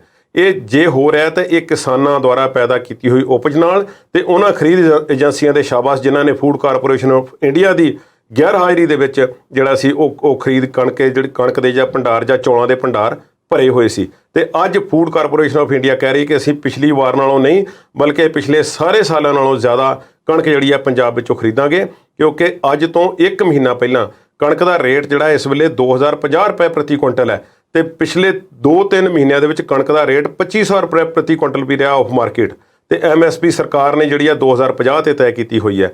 ਜੇ ਸਰਕਾਰ ਨੇ ਇਹ ਕਿਸਾਨਾਂ ਦੁਆਰਾ ਪੈਦਾ ਕੀਤੀ ਹੋਈ ਕਣਕ ਦੀ ਇੰਨੀ ਵੱਡੀ ਕੀਮਤ ਵਸੂਲ ਕੀਤੀ ਅੰਤਰਰਾਸ਼ਟਰੀ ਪੱਧਰ ਤੇ ਕਿਸਾਨ ਸਰਕਾਰ ਦਾ ਫਰਜ਼ ਨਹੀਂ ਸੀ ਬਣਦਾ ਕਿ 200 ਰੁਪਏ ਹੋਰ ਬੋਨਸ ਜਿਹੜਾ ਹੈ ਉਹ ਕਿਸਾਨਾਂ ਦੀ ਝੋਲੀ ਪਾਇਆ ਜਾਵੇ ਇਸੇ ਕਣਕ ਨੂੰ ਪੈਦਾ ਕਰਨ ਵਾਸਤੇ। ਕਿਸਾਨ ਗਰਮੀ ਨਾਲ ਜੂਝ ਰਿਹਾ ਹੈ, ਬਿਜਲੀ ਦੇ ਕੱਟਾਂ ਨਾਲ ਜੂਝ ਰਿਹਾ ਹੈ, ਮੌਸਮ ਨਾਲ ਜੂਝ ਰਿਹਾ, ਸਭ ਕੁਝ ਹੈ, ਪਰ ਸਰਕਾਰ ਜਿਹੜੀ ਆ ਸੁਹਿਰਦ ਨਹੀਂ ਹੈ। ਇਹ ਗੱਲ ਸਾਬਤ ਹੋ ਗਈ ਸੀ ਕਿ ਜਦੋਂ ਵੱਡੇ ਵੱਡੇ ਸਾਈਲੋ ਬਣਾ ਕੇ ਜਿਹੜੇ ਸੀ ਹਿਮਾਚਲ ਦੇ ਵਿੱਚ ਕਿਸਾਨਾਂ ਨੂੰ ਇਹ ਆਖਿਆ ਗਿਆ ਤੇ ਪ੍ਰਾਈਮ ਲੈਂਡ ਸਾਈਲੋ ਬਣਾਉਣ ਵਾਸਤੇ ਦੇ ਦਿੱਤੀ ਗਈ ਤੇ ਕਿਸਾਨਾਂ ਨੂੰ ਕਿਹਾ ਕਿ ਤੁਹਾਡੇ ਸੇਬ ਖਰੀਦ ਕੇ ਇੱਥੇ ਰੱਖਿਆ ਕਰਾਂਗੇ ਤੇ ਫਿਰ ਇੱਥੋਂ ਵਿਸ਼ਵ ਦੀ ਮੰਡੀ ਨੂੰ ਜਾਂ ਭਾਰਤ ਦੇ ਹੋਰਨਾਂ ਹਿੱਸਿਆਂ ਵਿੱਚ ਜਾਇਆ ਕਰਨਗੇ। ਉਹਨਾਂ ਦੀ ਗ੍ਰੇਡਿੰਗ ਇਸ ਹਿਸਾਬ ਨਾਲ ਪਹਿਲੇ 2 ਸਾਲ ਖਰੀਦ ਕੇ ਇੰਨੀ ਸਖਤ ਕਰ ਦਿੱਤੀ ਗਈ ਕਿ ਸਾਰਾ ਹਿਮਾਚਲ ਦਾ ਐਪਲ ਪਿਛਲੇ ਸਾਲ ਉਹ C ਗ੍ਰੇਡ ਦੇ ਵਿੱਚ ਪਾ ਦਿੱਤਾ ਗਿਆ ਤੇ ਉਹਦਾ ਖਰੀਦਦਾਰ ਕੋਈ ਨਹੀਂ ਸੀ। ਜਿੱਥੇ ਸੇਬ ਜਿਹੜਾ ਸੀ 100 ਰੁਪਏ ਕਿਲੋ ਵਿਕਦਾ ਸੀ ਆਮ, ਉਸ ਨੂੰ 10 ਤੋਂ 15 ਰੁਪਏ ਕਿਲੋ ਦੇ ਵਿੱਚ ਕਿਸੇ ਨੇ ਨਹੀਂ ਪੁੱਛਿਆ। ਇਹ ਕਿਸਾਨਾਂ ਦੀ ਹਾਲਤ ਹੋ ਰਹੀ ਹੈ। ਇਸ ਤਰ੍ਹਾਂ ਦੇ ਬਿਆਨ ਮੈਂ ਸਮਝਦਾ ਕਿ ਉਹ ਇਹ ਕਲੀਅਰ ਕਰ ਦਿੰਦੇ ਪ੍ਰੋਫੈਸਰ ਸਾਹਿਬ ਕਿ ਇਸ ਤਰ੍ਹਾਂ ਦੇ ਕਾਨੂੰਨ ਹੋਣੇ ਚਾਹੀਦੇ ਨੇ। ਕਿਸਾਨਾਂ ਦੇ ਹੱਕਾਂ ਦੀ ਰਾਖੀ ਅਸੀਂ ਇਸ ਤਰ੍ਹਾਂ ਕਰਨੀ ਹੈ, ਬਜਾਏ ਇਸ ਦੇ ਕਿ ਜਿਹੜੇ ਖੇਤੀ ਕਾਨੂੰਨ ਲਾਗੂ ਨਾ ਹੋਣ ਨਾਲ ਕਿਸਾਨਾਂ ਦੀ ਆਮਦਨ ਦੁੱਗਣੀ ਹੋਣ ਦਾ ਸੁਪਨਾ ਜਿਹੜਾ ਹੈ ਅਧੂਰਾ ਰਹਿ ਗਿਆ। ਜੀ, ਰੁਕ ਕਰਦੇ ਹਾਂ ਪੰਜਾਬ ਦੀ ਸਿਆਸਤ ਵੱਲ, ਪਰ ਇੱਕ ਛੋਟੀ ਜਿਹੀ ਬ੍ਰੇਕ ਤੋਂ ਬਾਅਦ।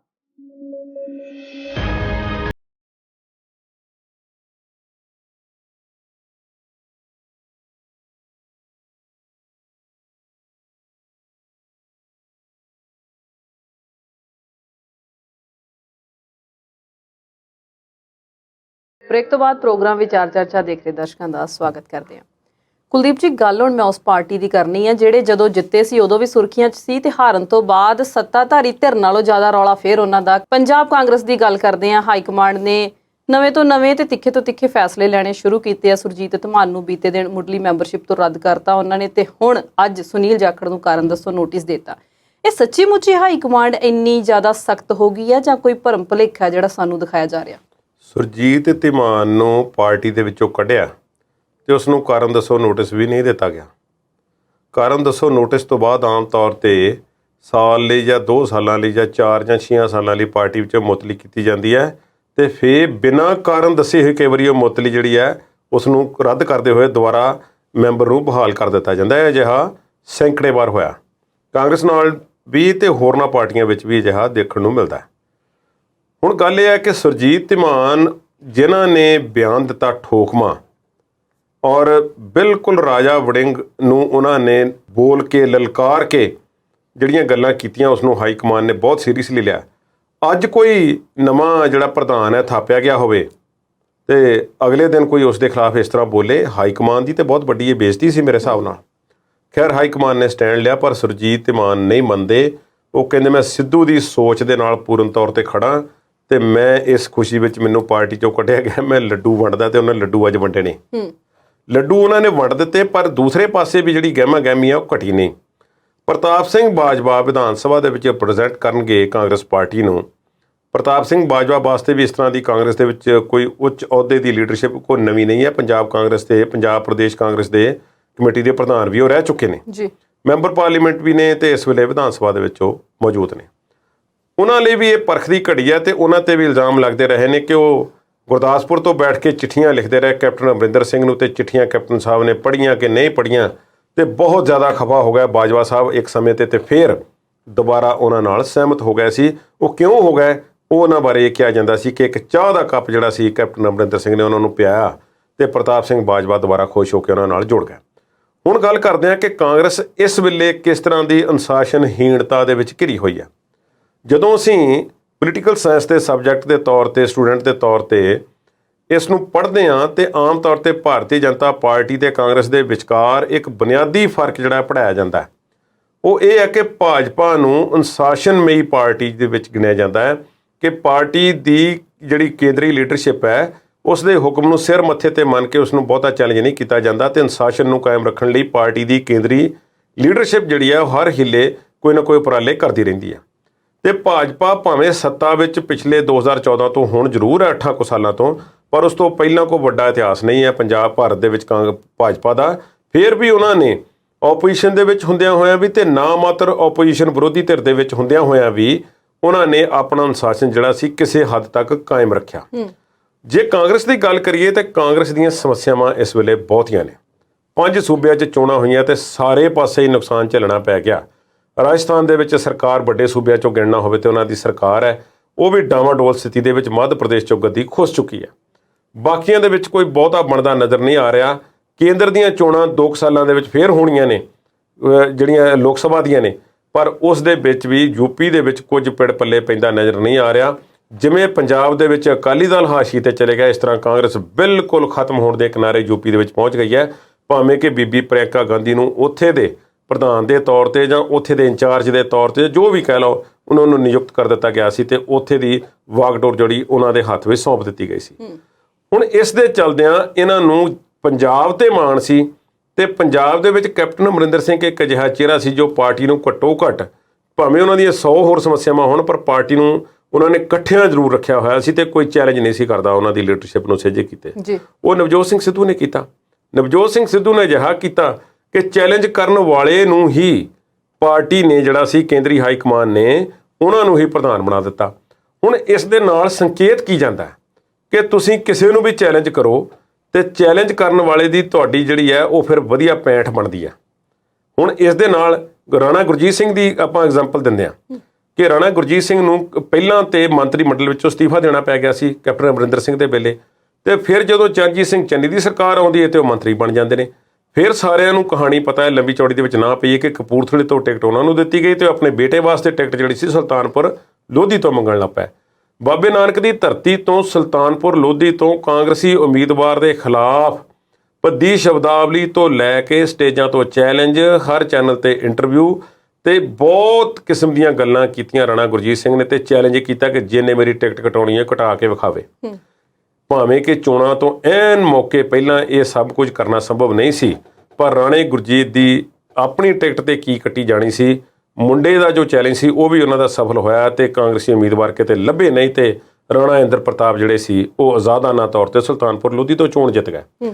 ਹੁਣ ਸੁਖਪਾਲ ਸਿੰਘ ਖਹਿਰਾ ਨਾਲ ਵੀ ਟੱਕਰ ਹੈ। ਜਦੋਂ ਸੁਖਪਾਲ ਸਿੰਘ ਖਹਿਰਾ ਨੂੰ ਪੁੱਛਿਆ ਜਾਂਦਾ ਕਿ ਕੇਂਦਰੀ ਹਾਈ ਕਮਾਨ ਨੇ ਅਜਿਹਾ ਕਿਉਂ ਕੀਤਾ, ਉਹ ਕਹਿੰਦੇ ਪਤਾ ਨਹੀਂ ਕਿਉਂ ਅਜਿਹੇ ਫੈਸਲੇ ਲੈਂਦੇ ਨੇ, ਇਹ ਚੰਗੀ ਗੱਲ ਨਹੀਂ, ਇਹ ਮਾੜੀ ਗੱਲ ਹੈ। ਕੇਂਦਰੀ ਹਾਈ ਕਮਾਨ ਨੂੰ ਚਾਹੀਦਾ ਕਿ ਚੰਗੇ ਬੰਦਿਆਂ ਨੂੰ, ਇਹ ਇੱਕ ਸੀਟ ਤੇ ਨਹੀਂ ਹੋਇਆ। ਕਾਂਗਰਸ ਦਾ ਹਰ ਵਾਰੀ ਦਾ ਰਿਵਾਜ ਬਣ ਗਿਆ ਕਿ ਪਹਿਲਾਂ ਟਿਕਟਾਂ ਦੇ ਦਿਓ ਤੇ ਫਿਰ ਵਿੱਚੋਂ ਬਦਲੀ ਕਰੀ ਜਾਓ।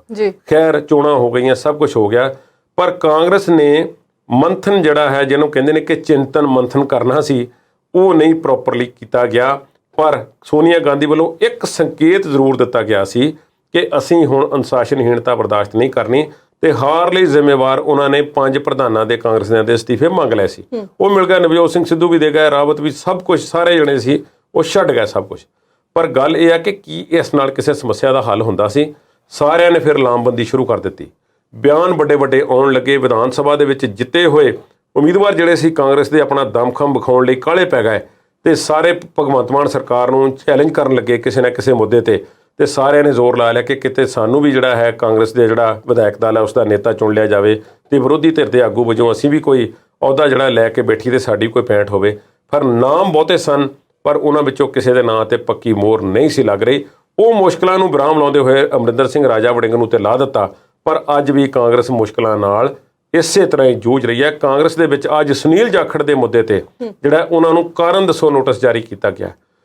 ਤੁਸੀਂ ਦੇਖੋ ਕੈਪਟਨ ਅਮਰਿੰਦਰ ਸਿੰਘ ਤੇ ਉਹਨਾਂ ਦੀ ਪਤਨੀ ਬੀਬੀ ਪ੍ਰਨੀਤ ਕੌਰ ਡਟ ਕੇ ਖਿਲਾਫ ਹੋਏ ਨੇ ਤੇ ਅੱਜ ਤੱਕ ਪ੍ਰਨੀਤ ਕੌਰ ਨੂੰ ਜਿਹੜਾ ਹੈ ਉਹ ਕੋਈ ਬਹੁਤਾ ਵੱਡਾ ਉਹਨਾਂ ਦੇ ਖਿਲਾਫ ਕੋਈ ਐਕਸ਼ਨ ਨਹੀਂ ਲਿਆ ਗਿਆ। ਉਹ ਕਾਂਗਰਸ ਦੇ ਮੈਂਬਰ ਨੇ। ਪਰ ਗੱਲ ਇਹ ਹੈ ਕਿ ਅੱਜ ਸੁਨੀਲ ਜਾਖੜ ਦੇ ਖਿਲਾਫ ਜਿਹੜੀ ਕਾਰਵਾਈ ਹੋਈ ਹੈ ਇਹ ਮੈਂ ਇਸ ਨੂੰ ਬਹੁਤ ਆਈ ਵਾਸ਼ ਜੀ ਸਮਝਦਾ। ਹੋ ਸਕਦਾ ਕਿ ਇਸ ਤੋਂ ਬਾਅਦ ਕੋਈ ਸੈਟੀਸਫਾਈ ਹੋ ਜਾਣ ਜਾਂ ਚਰਨਜੀਤ ਸਿੰਘ ਚੰਨੀ ਨੂੰ ਤੇ ਸੁਨੀਲ ਜਾਖੜ ਨੂੰ ਆਪਸ ਵਿੱਚ ਬਿਠਾ ਕੇ ਕੋਈ ਸੁਲਹ ਸਫਾਈ ਕਰਾਉਣ ਦਾ ਯਤਨ ਹੋਵੇ। ਪਰ ਕਾਂਗਰਸ ਵਾਸਤੇ ਇਹ ਮੌਕਾ ਹੈ ਕਿ ਵੱਡੇ ਅਨੁਸ਼ਾਸਨ ਤੋੜਨ ਵਾਲੇ ਲੋਕਾਂ ਦੇ ਖਿਲਾਫ ਕਾਰਵਾਈ ਕਰਕੇ ਜਿਹੜਾ ਹੈ ਕੋਈ ਚੰਗਾ ਸੰਕੇਤ ਦੇਵੇ। ਪਰ ਇੱਕੋ ਹੀ ਸੁਰਜੀਤ ਸਿੰਘ ਧੀਮਾਨ ਨੂੰ ਕੱਢਣਾ, ਇਸ ਨਾਲ ਕੋਈ ਬਹੁਤਾ ਜਾ ਨਹੀਂ ਰਿਹਾ। ਕਾਰਨ ਦੱਸੋ ਨੋਟਿਸ ਨਾਲ ਕਿੰਨਾ ਕੁ ਮਸਲਾ ਸਿੱਧ ਹੋਵੇਗਾ, ਇਹ ਵੀ ਅਜੇ ਤੱਕ ਕਹਿ ਨਹੀਂ ਸਕਦੇ। ਪਰ ਸੁਨੀਲ ਜਾਖੜ ਦੇ ਵਾਸਤੇ ਇੱਕ ਗੱਲ ਚੰਗੀ ਹੋਈ ਹੈ ਕਿ ਸੁਨੀਲ ਜਾਖੜ ਜਿਹੜੇ ਆ ਉਹ ਲਗਾਤਾਰ ਬੋਲਦੇ ਜਾ ਰਹੇ ਸੀ, ਆਪਣੀ ਫਰਸਟ੍ਰੇਸ਼ਨ ਜ਼ਾਹਰ ਕਰਦੇ ਜਾ ਰਹੇ ਸੀ ਜਦੋਂ ਉਹਨਾਂ ਦੇ ਹੱਥੋਂ ਗੱਦੀ ਨਿਕਲ ਗਈ ਹੈ। ਤੇ ਹੁਣ ਸ਼ਾਇਦ ਉਸ ਦਿਨ ਦੇ ਚੁੱਪ ਨੇ। ਮੈਂ ਆਪਣੇ ਵਿਅਕਤੀਗਤ ਤੌਰ ਤੇ ਮੰਨਦਾ ਕਿ ਟੂ ਮੱਚ ਉਹਨਾਂ ਨੇ ਬਿਆਨ ਦਿੱਤਾ ਇਸ ਇੰਨਾ ਬੋਲਣ ਦੀ। ਬਾਦਲ ਕਹਿੰਦਾ ਵੀ ਸੀਐਮ ਦੀ ਕੁਰਸੀ ਨਹੀਂ ਮਿਲੀ ਤੇ ਦਿਮਾਗੀ ਸੰਤੁਲਨ ਖਰਾਬ ਹੋ ਗਿਆ ਸੁਨੀਲ ਜਾਖੜ ਦਾ।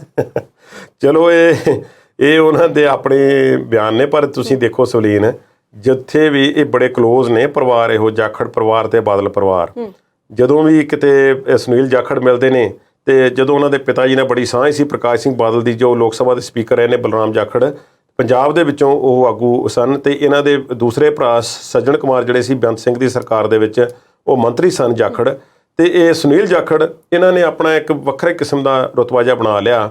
ਪਰ ਕਾਂਗਰਸ ਦੇ ਵਿੱਚ ਪ੍ਰਧਾਨ ਹੁੰਦੇ ਹੋਏ ਵੀ ਉਹਨਾਂ ਮੁੱਦਿਆਂ ਤੇ ਆਵਾਜ਼ ਨਹੀਂ ਉਠਾ ਸਕੇ ਜਿਨ੍ਹਾਂ ਤੇ ਉਹਨਾਂ ਦੀ ਉਠਾਉਣੀ ਬਣਦੀ ਸੀ। ਪਰ ਹੁਣ ਜਦੋਂ ਕਿਤੇ ਮਿਲਦੇ ਨੇ ਪ੍ਰਕਾਸ਼ ਸਿੰਘ ਬਾਦਲ ਤੇ ਉਹਨਾਂ ਨੂੰ, ਭਾਵੇਂ ਉਹ ਛੋਟੇ ਨੇ, ਉਹਨਾਂ ਨੂੰ ਹੱਥ ਜੋੜ ਕੇ ਚੌਧਰੀ ਸਾਹਿਬ ਕਹਿ ਕੇ ਬੁਲਾਉਂਦੇ ਨੇ। ਤੇ ਚੌਧਰੀ ਸਾਹਿਬ ਜਿਹੜੇ ਨੇ ਉਹ ਨੀਵੇਂ ਹੋ ਕੇ, ਗੋਡਿਆਂ ਭਾਰ ਹੋ ਕੇ ਪ੍ਰਕਾਸ਼ ਸਿੰਘ ਬਾਦਲ ਦੇ ਪੈਰੀਂ ਹੱਥ ਲਾਉਂਦੇ ਨੇ।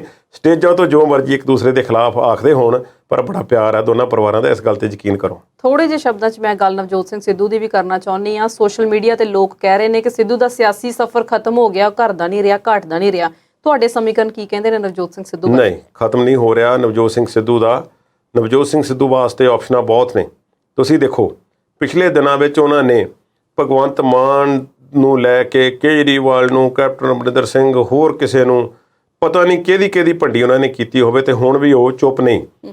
ਇੱਕ ਉਹਨਾਂ ਨੇ ਮੈਚੋਰਟੀ ਥੋੜ੍ਹੀ ਜਿਹੀ ਵਿਖਾਈ ਹੈ ਕਿ ਜਿਸ ਦਿਨ ਤੋਂ ਰਾਜਾ ਵੜਿੰਗ ਤੇ ਪ੍ਰਤਾਪ ਸਿੰਘ ਬਾਜਵਾ ਨੂੰ ਤੇ ਡਾਕਟਰ ਰਾਜ ਕੁਮਾਰ ਨੂੰ ਤੇ ਹੋਰਨਾਂ ਨੂੰ ਅਹੁਦੇ ਮਿਲੇ ਨੇ, ਉਹਨਾਂ ਨੂੰ ਅਹੁਦੇ ਮਿਲਣ ਤੋਂ ਬਾਅਦ ਉਹਨਾਂ ਨੇ ਕੋਈ ਫਰਸਟ੍ਰੇਸ਼ਨ ਸ਼ੋਅ ਨਹੀਂ ਕੀਤੀ। ਵਿਰੋਧੀ ਬਿਆਨ ਤੇ ਕੀ ਦੇਣਾ ਸੀ, ਉਹਨਾਂ ਨੇ ਵਧਾਈਆਂ ਦਿੱਤੀਆਂ ਨੇ। ਉਹਨਾਂ ਨੇ ਆਪਣੇ ਵੱਲੋਂ ਥੋੜ੍ਹੇ ਜਿਹੇ ਠੰਡੇ ਹੋਣ ਦੇ ਸੰਕੇਤ ਦਿੱਤੇ ਨੇ। ਉਹ ਇੱਥੇ ਹੀ ਰਹਿਣਾ ਚਾਹੁੰਦੇ ਨੇ, ਇੱਥੇ ਹੀ ਆਪਣਾ ਭਵਿੱਖ ਦੇਖਦੇ ਨੇ। ਪਰ ਇੱਕ ਗੱਲ ਯਾਦ ਰੱਖੋ, ਜਦੋਂ ਕਿਤੇ ਸਵਲੀਨੋ ਬੋਲਦੇ ਨੇ ਤੇ ਉਹ ਹੋਰ ਜਿਹਨੂੰ ਜੋ ਮਰਜ਼ੀ ਆਖ ਦੇਣ, ਨਰਿੰਦਰ ਮੋਦੀ ਦਾ ਸਿੱਧਾ ਨਾਂ ਲੈ ਕੇ ਕਦੀ ਕੋਈ ਉਹ ਲਫ਼ਜ਼ ਇਸ ਤਰ੍ਹਾਂ ਦਾ ਨਹੀਂ ਬੋਲਦੇ। ਸੋ ਪਾਸਾ ਉਹਨਾਂ ਨੇ ਉਹ ਵੀ ਕਾਇਮ ਰੱਖਿਆ ਹੋਇਆ। ਪਤਾ ਨਹੀਂ ਕਿੱਧਰ ਨੂੰ ਜਾਣ ਦੀਆਂ ਤਿਆਰੀਆਂ ਨੇ। ਗੱਲ ਆਮ ਆਦਮੀ ਪਾਰਟੀ ਦੀ ਵੀ ਕਰਾਂਗੇ, ਪਰ ਇੱਕ ਛੋਟੀ ਜਿਹੀ ਬ੍ਰੇਕ ਤੋਂ ਬਾਅਦ।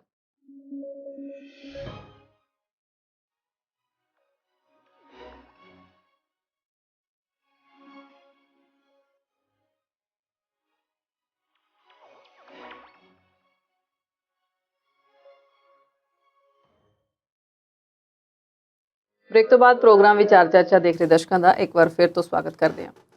ਕੁਲਦੀਪ ਜੀ, ਪੰਜਾਬ ਦੀ ਸਿਆਸਤ ਚੋਂ ਨਿਕਲੀਏ ਤੇ ਸ਼੍ਰੀ ਅੰਮ੍ਰਿਤਸਰ ਸਾਹਿਬ ਚੱਲੀਏ, ਦਰਬਾਰ ਸਾਹਿਬ ਦੀ ਗੱਲ ਕਰਦੇ ਹਾਂ। ਪਿਛਲੇ ਦਿਨੀ ਖਬਰਾਂ ਆਈਆਂ ਕਿ ਜਿਹੜੀ ਉੱਥੇ ਨਕਾਸ਼ੀ ਹੋਈ ਹੈ, ਮੀਨਾਕਾਰੀ ਹੋਈ ਹੈ, ਉਹ 'ਚੋਂ ਇੱਕ ਨਗ ਗਵਾਚ ਗਿਆ। ਸੱਚੀ ਮੁੱਚੀ ਨਗ ਗਵਾਚ ਗਿਆ ਜਾਂ ਸੁਰੱਖਿਅਤ ਆ ਉਹ? ਅਸਲ ਵਿੱਚ ਸਵਲੀਨ, ਇਸ ਦੇ ਪਿੱਛੇ ਬਹੁਤ ਸਾਰੇ ਮੀਡੀਆ ਸੰਸਥਾਨਾਂ ਵਿੱਚ ਵੱਖਰੀਆਂ ਗੱਲਾਂ ਆ ਰਹੀਆਂ ਨੇ। ਇਹਨੂੰ ਮੈਂ ਬੜਾ ਸਿੰਪਲੀਫਾਈ ਜਿਹਾ ਕਰਾਂ। ਜਿਸ ਜਗ੍ਹਾ ਤੇ ਸ਼੍ਰੀ ਦਰਬਾਰ ਸਾਹਿਬ ਕੰਪਲੈਕਸ ਦੇ ਅੰਦਰ ਜਿੱਥੇ ਕੀਰਤਨ ਕਰਦੇ ਨੇ ਕੀਰਤਨੀਏ ਬੈਠ ਕੇ, ਉਹਨਾਂ ਦੇ ਉੱਪਰ ਜੋ ਛੱਤ ਹੈ, ਛੱਤ ਦੇ ਵਿੱਚੋਂ ਕੁਝ ਸਲਾਬੇ ਦੇ ਨਾਲ ਕੁਝ ਹਿੱਸਾ ਜਿਹੜਾ ਸੀ ਥੱਲੇ ਡਿੱਗਿਆ। ਉਸ ਹਿੱਸੇ ਦੇ ਵਿੱਚੋਂ ਕੋਈ ਨਗ ਵੀ ਸੀ, ਜਿਸ ਨੂੰ ਉੱਥੇ ਜਿਹੜੀ ਸੀ ਜਦੋਂ ਸਵੇਰ ਦੀ ਸਫਾਈ ਕੀਤੀ ਜਾ ਰਹੀ ਸੀ ਤਾਂ ਉਸ ਵੇਲੇ ਮੁਲਾਜ਼ਮਾਂ ਨੇ, ਸੇਵਾਦਾਰਾਂ ਨੇ ਉਸ ਨੂੰ ਸਾਂਭ ਲਿਆ। ਉਹ ਸਾਂਭ ਕੇ ਉਸ ਨੂੰ ਸ਼੍ਰੋਮਣੀ ਕਮੇਟੀ ਦੇ ਹਵਾਲੇ ਕੀਤਾ ਗਿਆ। ਤੇ ਫਿਰ ਉਹ ਕਿੱਥੇ ਗਿਆ, ਕਿਵੇਂ ਹੋਈ, ਇਸ ਬਾਰੇ ਥੋੜ੍ਹਾ ਜਿਹਾ ਰੌਲਾ ਪੈ ਗਿਆ ਕਿ ਨਗ ਗਾਇਬ ਹੋ ਗਏ।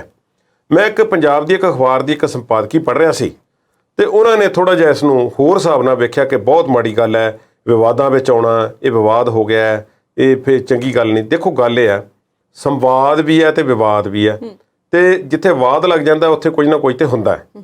ਪਰ ਗੱਲ ਇਹ ਹੈ ਕਿ ਸ਼੍ਰੋਮਣੀ ਕਮੇਟੀ ਨੇ ਇਸ ਗੱਲ ਨੂੰ ਬਿਲਕੁਲ, ਤੇ ਉੱਥੇ ਦੀ ਜਿਹੜੀ ਪ੍ਰਬੰਧਕ ਸਿਸਟਮ ਹੈ ਲਾਗੇ ਜਾਂ ਸੇਵਾਦਾਰਾਂ ਨੇ ਕਲੀਅਰ ਕੀਤਾ ਹੈ ਕਿ ਉਹ ਲੇਪ ਡਿੱਗਿਆ ਛੱਤ ਦੇ ਵਿੱਚੋਂ, ਔਰ ਉਸ ਨੂੰ ਉਸੇ ਵੇਲੇ ਸੇਵਾਦਾਰਾਂ ਨੇ ਸਾਂਭ ਲਿਆ ਤੇ ਚੁੱਕ ਕੇ ਇੱਕ ਭਾਈ ਮਨਜੀਤ ਸਿੰਘ ਤੇ ਇੱਕ ਹੋਰ ਜਿਹੜਾ ਇੱਕ ਗਰੁੱਪ ਹੈ, ਉਹ ਜਵੈਲਰਸ ਜਿਹੜੇ ਹਨ, ਉਹ ਇਸ ਤਰ੍ਹਾਂ ਦਾ ਨਕਾਸ਼ੀ ਦਾ ਕੰਮ ਕਰਵਾਉਂਦੇ ਰਹਿੰਦੇ ਨੇ ਦਰਬਾਰ ਸਾਹਿਬ ਨਾਲ ਸੰਬੰਧਿਤ, ਉਹਨਾਂ ਕੋਲ ਲੈ ਕੇ ਗਏ ਕਿ ਇਹ ਨਗ ਕਿਸ ਤਰ੍ਹਾਂ ਦਾ ਹੈ, ਇਸ ਨੂੰ ਦੇਖਿਆ ਜਾਵੇ। ਇਸ ਦੇ ਬਾਰੇ ਇੰਨਾ ਕੁ ਪਤਾ ਹੈ ਕਿ 150 ਸਾਲ ਪਹਿਲਾਂ ਇਹ ਕੰਮ ਕਰਵਾਇਆ ਗਿਆ ਸੀ ਤੇ ਉਦੋਂ ਦੇ ਨਗ ਲੱਗੇ ਹੋਏ ਨੇ। ਉਹ ਨਗ ਉੱਥੇ ਲੈ ਕੇ ਗਏ ਤੇ ਫਿਰ ਇੱਕ ਹੋਰ ਜਵੈਲਰ ਦੇ ਲਿਜਾ ਕੇ ਉਸ ਨੂੰ ਤਸਦੀਕ ਕਰਵਾਇਆ ਗਿਆ ਕਿ ਨਗ ਕਿਸ ਤਰ੍ਹਾਂ ਦਾ ਹੈ ਤੇ ਕਿਵੇਂ ਹੈ, ਤੇ ਇਸ ਬਾਰੇ ਸਾਨੂੰ ਦੱਸਿਆ ਜਾਵੇ। ਉਸ ਬਾਰੇ ਸ਼੍ਰੋਮਣੀ ਕਮੇਟੀ ਨੇ ਕਲੀਅਰ ਕੀਤਾ ਹੈ ਕਿ ਇਹ ਨਗ ਆਮ ਨਗ ਹੈ, ਜਿਵੇਂ ਹੁੰਦੇ ਨੇ, ਕੋਈ ਇੰਨਾ ਕੀਮਤੀ ਜਾਂ ਕੋਈ ਵੱਡਾ ਜਾਂ ਕੋਈ ਇਹੋ ਜਿਹੀ ਗੱਲ ਨਹੀਂ ਹੈ। ਤੇ ਇਹ ਨਗ ਜਿਹੜਾ ਹੈ ਇਹ ਕਿਉਂਕਿ ਭਾਵੇਂ ਆਮ ਹੈ ਪਰ ਸਿੱਖ ਵਿਰਾਸਤ ਨਾਲ ਸਿੱਖ ਇਤਿਹਾਸ ਨਾਲ ਜੁੜਿਆ ਹੋਣ ਕਰਕੇ ਇਸ ਦੀ ਜਿਹੜੀ ਅਦਰਵਾਈਜ਼ ਵੈਲਿਊ ਹੈ ਉਹ ਬਹੁਤ ਹੈ ਤੇ ਸ਼੍ਰੀ ਦਰਬਾਰ ਸਾਹਿਬ ਦਾ ਇੱਕ ਅਹਿਮ ਅੰਗ ਹੈ।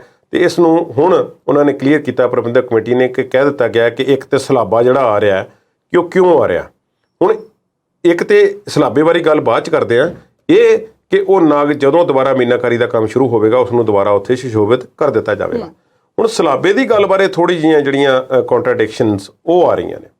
ਦੋ ਗ੍ਰੰਥੀਆਂ ਦੇ ਨਾਮ ਆ ਰਹੇ ਨੇ ਕਿ ਸਾਬਕਾ ਜਿਹੜੇ ਨੇ ਉਹਨਾਂ ਨੇ ਜ਼ਿੱਦ ਕੀਤੀ ਸੀ ਕਿ ਇੱਥੇ ਜਿਹੜਾ ਹੈ ਏਅਰ ਕੰਡੀਸ਼ਨਰ ਲਗਾ ਦਿੱਤਾ ਜਾਵੇ ਕੰਪਲੈਕਸ ਦੇ ਅੰਦਰ, ਤੇ ਕੁਝ ਇੱਕ ਨੇ ਸਾਈਨ ਕਰਕੇ ਏਅਰ ਕੰਡੀਸ਼ਨਰ ਦੇ ਖਿਲਾਫ ਕਿਹਾ ਸੀ ਕਿ ਸਾਨੂੰ ਇੱਥੇ ਲੋੜ ਨਹੀਂ, ਇੰਨੇ ਸਾਲਾਂ ਤੋਂ ਇਹ ਕੰਮ ਕਰ ਰਹੇ ਆ ਤੇ ਏਅਰ ਕੰਡੀਸ਼ਨਰ ਨਾ ਲਿਆ ਜਾਵੇ ਜਿਸ ਨਾਲ ਸਲਾਬਾ ਆਉਂਦਾ ਹੈ ਜਾਂ ਆ ਸਕਦਾ ਹੈ। ਹੁਣ ਜਿੱਥੇ ਤੱਕ ਮੇਰੀ ਜਾਣਕਾਰੀ ਹੈ ਜਿਸ ਜਗ੍ਹਾ ਤੇ ਏਅਰ ਕੰਡੀਸ਼ਨਰ ਲੱਗਾ ਹੋਵੇ ਉੱਥੇ ਸਲਾਬਾ ਨਹੀਂ ਆਉਂਦਾ। ਏਅਰ ਕੰਡੀਸ਼ਨਰ ਦਾ ਕੰਮ ਇਹ ਹੈ ਕਿ ਉਹ ਕਮਰੇ ਦੀ ਹਿਊਮਿਡਿਟੀ ਜਿਹੜੀ ਹੈ ਉਸ ਨੂੰ ਖਿੱਚ ਕੇ ਬਾਹਰ ਲੈ ਜਾਂਦਾ ਹੈ ਤੇ ਉਹਨੂੰ ਆਪਣੇ ਸਿਸਟਮ ਦੇ ਵਿੱਚੋਂ ਦੀ ਕੱਢ ਕੇ ਬਾਹਰ ਭੇਜ ਦਿੰਦਾ। ਤੇ ਜੇ ਏਅਰ ਕੰਡੀਸ਼ਨਰ ਜਿਸ ਕਮਰੇ ਦੇ ਵਿੱਚ ਸਲਾਬਾ ਹੋਵੇ ਉੱਥੇ ਲਾ ਦਿੱਤਾ ਜਾਵੇ ਤਾਂ ਉੱਥੇ ਖੁਸ਼ਕ ਕਰ ਦਿੰਦਾ ਸਾਰਾ ਕੁਝ। ਇਹ ਮੇਰੀ ਆਪਣੀ ਥਿਊਰੀ ਹੈ, ਬਾਕੀ ਸਾਇੰਸਦਾਨ ਜਾਣਦੇ ਨੇ। ਮੈਂ ਆਪਣੇ ਇੱਕ ਓਪਰੇਜ ਹੈ ਜੋ ਅੱਜ ਤੱਕ ਫੀਲ ਕੀਤਾ, ਮੈਂ ਉਸ ਹਿਸਾਬ ਨਾਲ ਆਪ ਜੀ ਨੂੰ ਦੱਸ ਰਿਹਾ। ਪਰ ਕੀ ਇਹ ਗੱਲ ਸੱਚ ਹੈ? ਅਸੀਂ ਇਸ ਗੱਲ ਦੀ ਬਿਲਕੁਲ ਤਸਦੀਕ ਨਹੀਂ ਕਰਦੇ ਕਿ ਏਅਰ ਕੰਡੀਸ਼ਨਰ ਲਾਉਣ ਨਾਲ ਅਜਿਹਾ ਹੋਇਆ ਜਾਂ ਕੋਈ ਹੋਰ ਕਾਰਨ ਹੈ, ਕਿਉਂਕਿ ਇਮਾਰਤ ਜਿਹੜੀ ਹੈ ਪੁਰਾਤਨ ਵੀ ਹੈ ਔਰ ਚਲਦੀ ਚੀਜ਼ ਦੇ ਵਿੱਚੋਂ ਸਭ ਕੁਝ ਹੁੰਦਾ ਹੈ। ਜਿਹੜੀਆਂ ਚੀਜ਼ਾਂ ਲੱਗਦੀਆਂ ਨੇ ਹਰ ਇੱਕ ਦੀ ਉਮਰ ਹੈ ਔਰ ਗੁਰਬਾਣੀ ਦਾ ਹਵਾਲਾ ਦਿੰਦੇ ਹੋਏ ਸ਼੍ਰੋਮਣੀ ਕਮੇਟੀ ਵੱਲੋਂ ਦੱਸਿਆ ਗਿਆ ਕਿ ਹਰ ਚੀਜ਼ ਦੀ ਉਮਰ ਹੁੰਦੀ ਹੈ। ਜਿਵੇਂ ਹਰ ਇੱਕ ਇਨਸਾਨ ਦੀ ਹੈ, ਇਸੇ ਤਰ੍ਹਾਂ ਇਹ ਨਾਗ ਮੀਨਾਕਾਰੀ ਜੋ ਵੀ ਬਿਲਡਿੰਗਾਂ ਇਮਾਰਤਾਂ ਬਣੀਆਂ ਨੇ ਇਹਨਾਂ ਦਾ ਇੱਕ ਆਪਣਾ ਸਮਾਂ ਹੈ ਕਿ ਹਰ ਚੀਜ਼ ਨੇ ਵਿਨਸਣਾ ਹੈ, ਉਸਨੇ ਖਤਮ ਹੋਣਾ ਹੈ ਤੇ ਉਸ ਦੀ ਲਾਈਫ ਹੁੰਦੀ ਹੈ, ਉਸ ਨੂੰ ਦੁਬਾਰਾ ਰਿਵਾਈਵ ਕਰਨਾ ਪੈਂਦਾ ਇਹੋ ਜਿਹੀਆਂ ਚੀਜ਼ਾਂ ਨੂੰ। ਸੋ ਕਰ ਰਹੇ ਹਾਂ, ਕਰਾਂਗੇ, ਇਸ ਬਾਰੇ ਵਿਵਾਦ ਨਾ ਖੜਾ ਕੀਤਾ ਜਾਵੇ। ਇਹ ਇੰਨੀ ਕੋਈ ਗੱਲ ਹੈ। ਏਅਰ ਕੰਡੀਸ਼ਨਰ ਵਾਲੀ ਗੱਲ ਜਿਹੜੀ ਹੈ ਇਹ ਸਿਰਫ ਇੱਕ ਮੀਡੀਆ ਦੇ ਵਿੱਚੋਂ ਜਿਹੜੀ ਹੈ ਉਹ ਉਠਾਈ ਗਈ ਹੈ।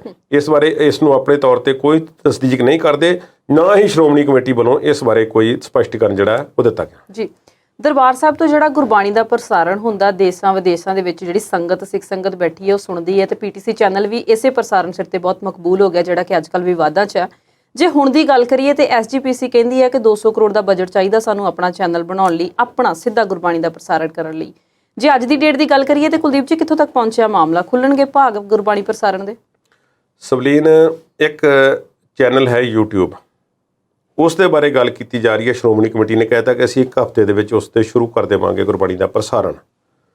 ਫਿਰ ਸਾਡੇ ਕੁਝ ਸ਼ੁਭ ਚਿੰਤਕਾਂ ਦੇ ਕੰਸਰਨ ਇਹ ਸੀ ਕਿ YouTube ਤੇ ਐਡਵਰਟਾਈਜ਼ਮੈਂਟ ਵਗੈਰਾ ਆਉਂਦੀ ਹੈ, ਉਸ ਨਾਲ ਰਿਲੇਟਡ ਕੁਝ ਹੋਰ ਪੋਸਟ ਜਾਂ ਕੁਝ ਵੀ, ਫਿਰ ਉਹ ਰੰਗ ਬਰੰਗਾ ਦਿਸੇਗਾ, ਕਿਸੇ ਦੇ ਫਿਲਟਰ ਲੱਗਾ ਹੈ ਕਿਸੇ ਦੇ ਨਹੀਂ ਲੱਗਾ, ਤੇ ਗੁਰਬਾਣੀ ਨੂੰ ਫਿਰ ਇਸ ਤਰ੍ਹਾਂ ਜਿਹੜਾ ਹੈ ਫਿਰ ਉਹ ਕੋਈ ਗੱਲ ਹੋਵੇਗੀ, ਗੱਲ ਵਧੀਆ ਬਣਦੀ ਦਿਸਦੀ ਨਹੀਂ।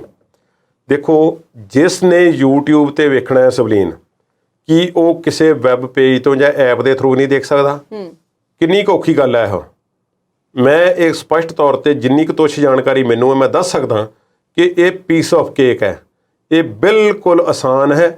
200 ਕਰੋੜ ਦਾ ਕੋਈ ਮਤਲਬ ਨਹੀਂ ਹੈ। 200 ਕਰੋੜ ਕਿਸੇ ਪਾਸੇ ਲਾਉਣ ਦੀ ਲੋੜ ਨਹੀਂ ਹੈ। ਬੜਾ ਸਿੰਪਲ ਜਿਹਾ ਕੰਮ ਹੈ। ਇੱਕ ਚੰਗਾ ਵੈਬ ਪੋਰਟਲ ਸ਼੍ਰੋਮਣੀ ਗੁਰਦੁਆਰਾ ਪ੍ਰਬੰਧਕ ਕਮੇਟੀ ਦੀ ਆਪਣੀ ਵੈਬਸਾਈਟ ਹੈ, ਐਪ ਬਣਾਈਆਂ ਜਾਣ, ਹੋਰ ਵੈਬ ਪੋਰਟਲ ਬਣਾਏ ਜਾਣ ਜਿੱਥੇ ਸਾਰੀ ਇਨਫੋਰਮੇਸ਼ਨ ਜਿਹੜੀ ਹੈ ਪਹਿਲਾਂ ਤੋਂ ਹੈ, ਬਹੁਤ ਸਾਰੀ ਹੈ, ਤੇ ਉੱਥੇ ਲਾਈਵ ਪ੍ਰਸਾਰਣ ਕਰ ਦਿੱਤਾ ਜਾਵੇ। ਕੋਈ ਉਸ ਨੂੰ ਆਪਣੇ ਟੀਵੀ ਤੇ ਬ੍ਰੌਡਕਾਸਟ ਕਰ ਲਵੇ, ਕੋਈ ਉਸ ਨੂੰ ਫੋਨ ਤੇ ਕਰ ਲਵੇ, ਜਿੱਥੇ ਮਰਜ਼ੀ ਕਰ ਲਵੇ। ਉਸ ਨੂੰ ਇਸ ਹਾਣ ਦਾ ਬਣਾਇਆ ਜਾਵੇ। ਉਹ ਵੱਡਿਆਂ ਖਰਚਿਆਂ ਕਰੋੜਾਂ ਦਾ ਨਹੀਂ, ਉਹ ਹਜ਼ਾਰਾਂ ਵਾਲਾ ਕੰਮ ਹੁੰਦਾ ਹੈ, ਤੇ ਉਹ ਕਰਵਾ ਦਿੱਤਾ ਜਾਵੇ। ਤੇ ਸਾਰਾ ਨਾਨਕ ਨਾਮ ਲੇਵਾ ਸੰਗਤ ਜਾਂ ਜਿਹੜਾ ਵੀ ਦੇਖਣਾ ਚਾਹੁੰਦਾ ਹੈ ਜਿੱਥੇ ਮਰਜ਼ੀ ਬੈਠਾ ਦੁਨੀਆ ਵਿੱਚ ਦੇਖੇ, ਕੋਈ ਰੋਕ ਹੀ ਨਹੀਂ ਸਕਦਾ।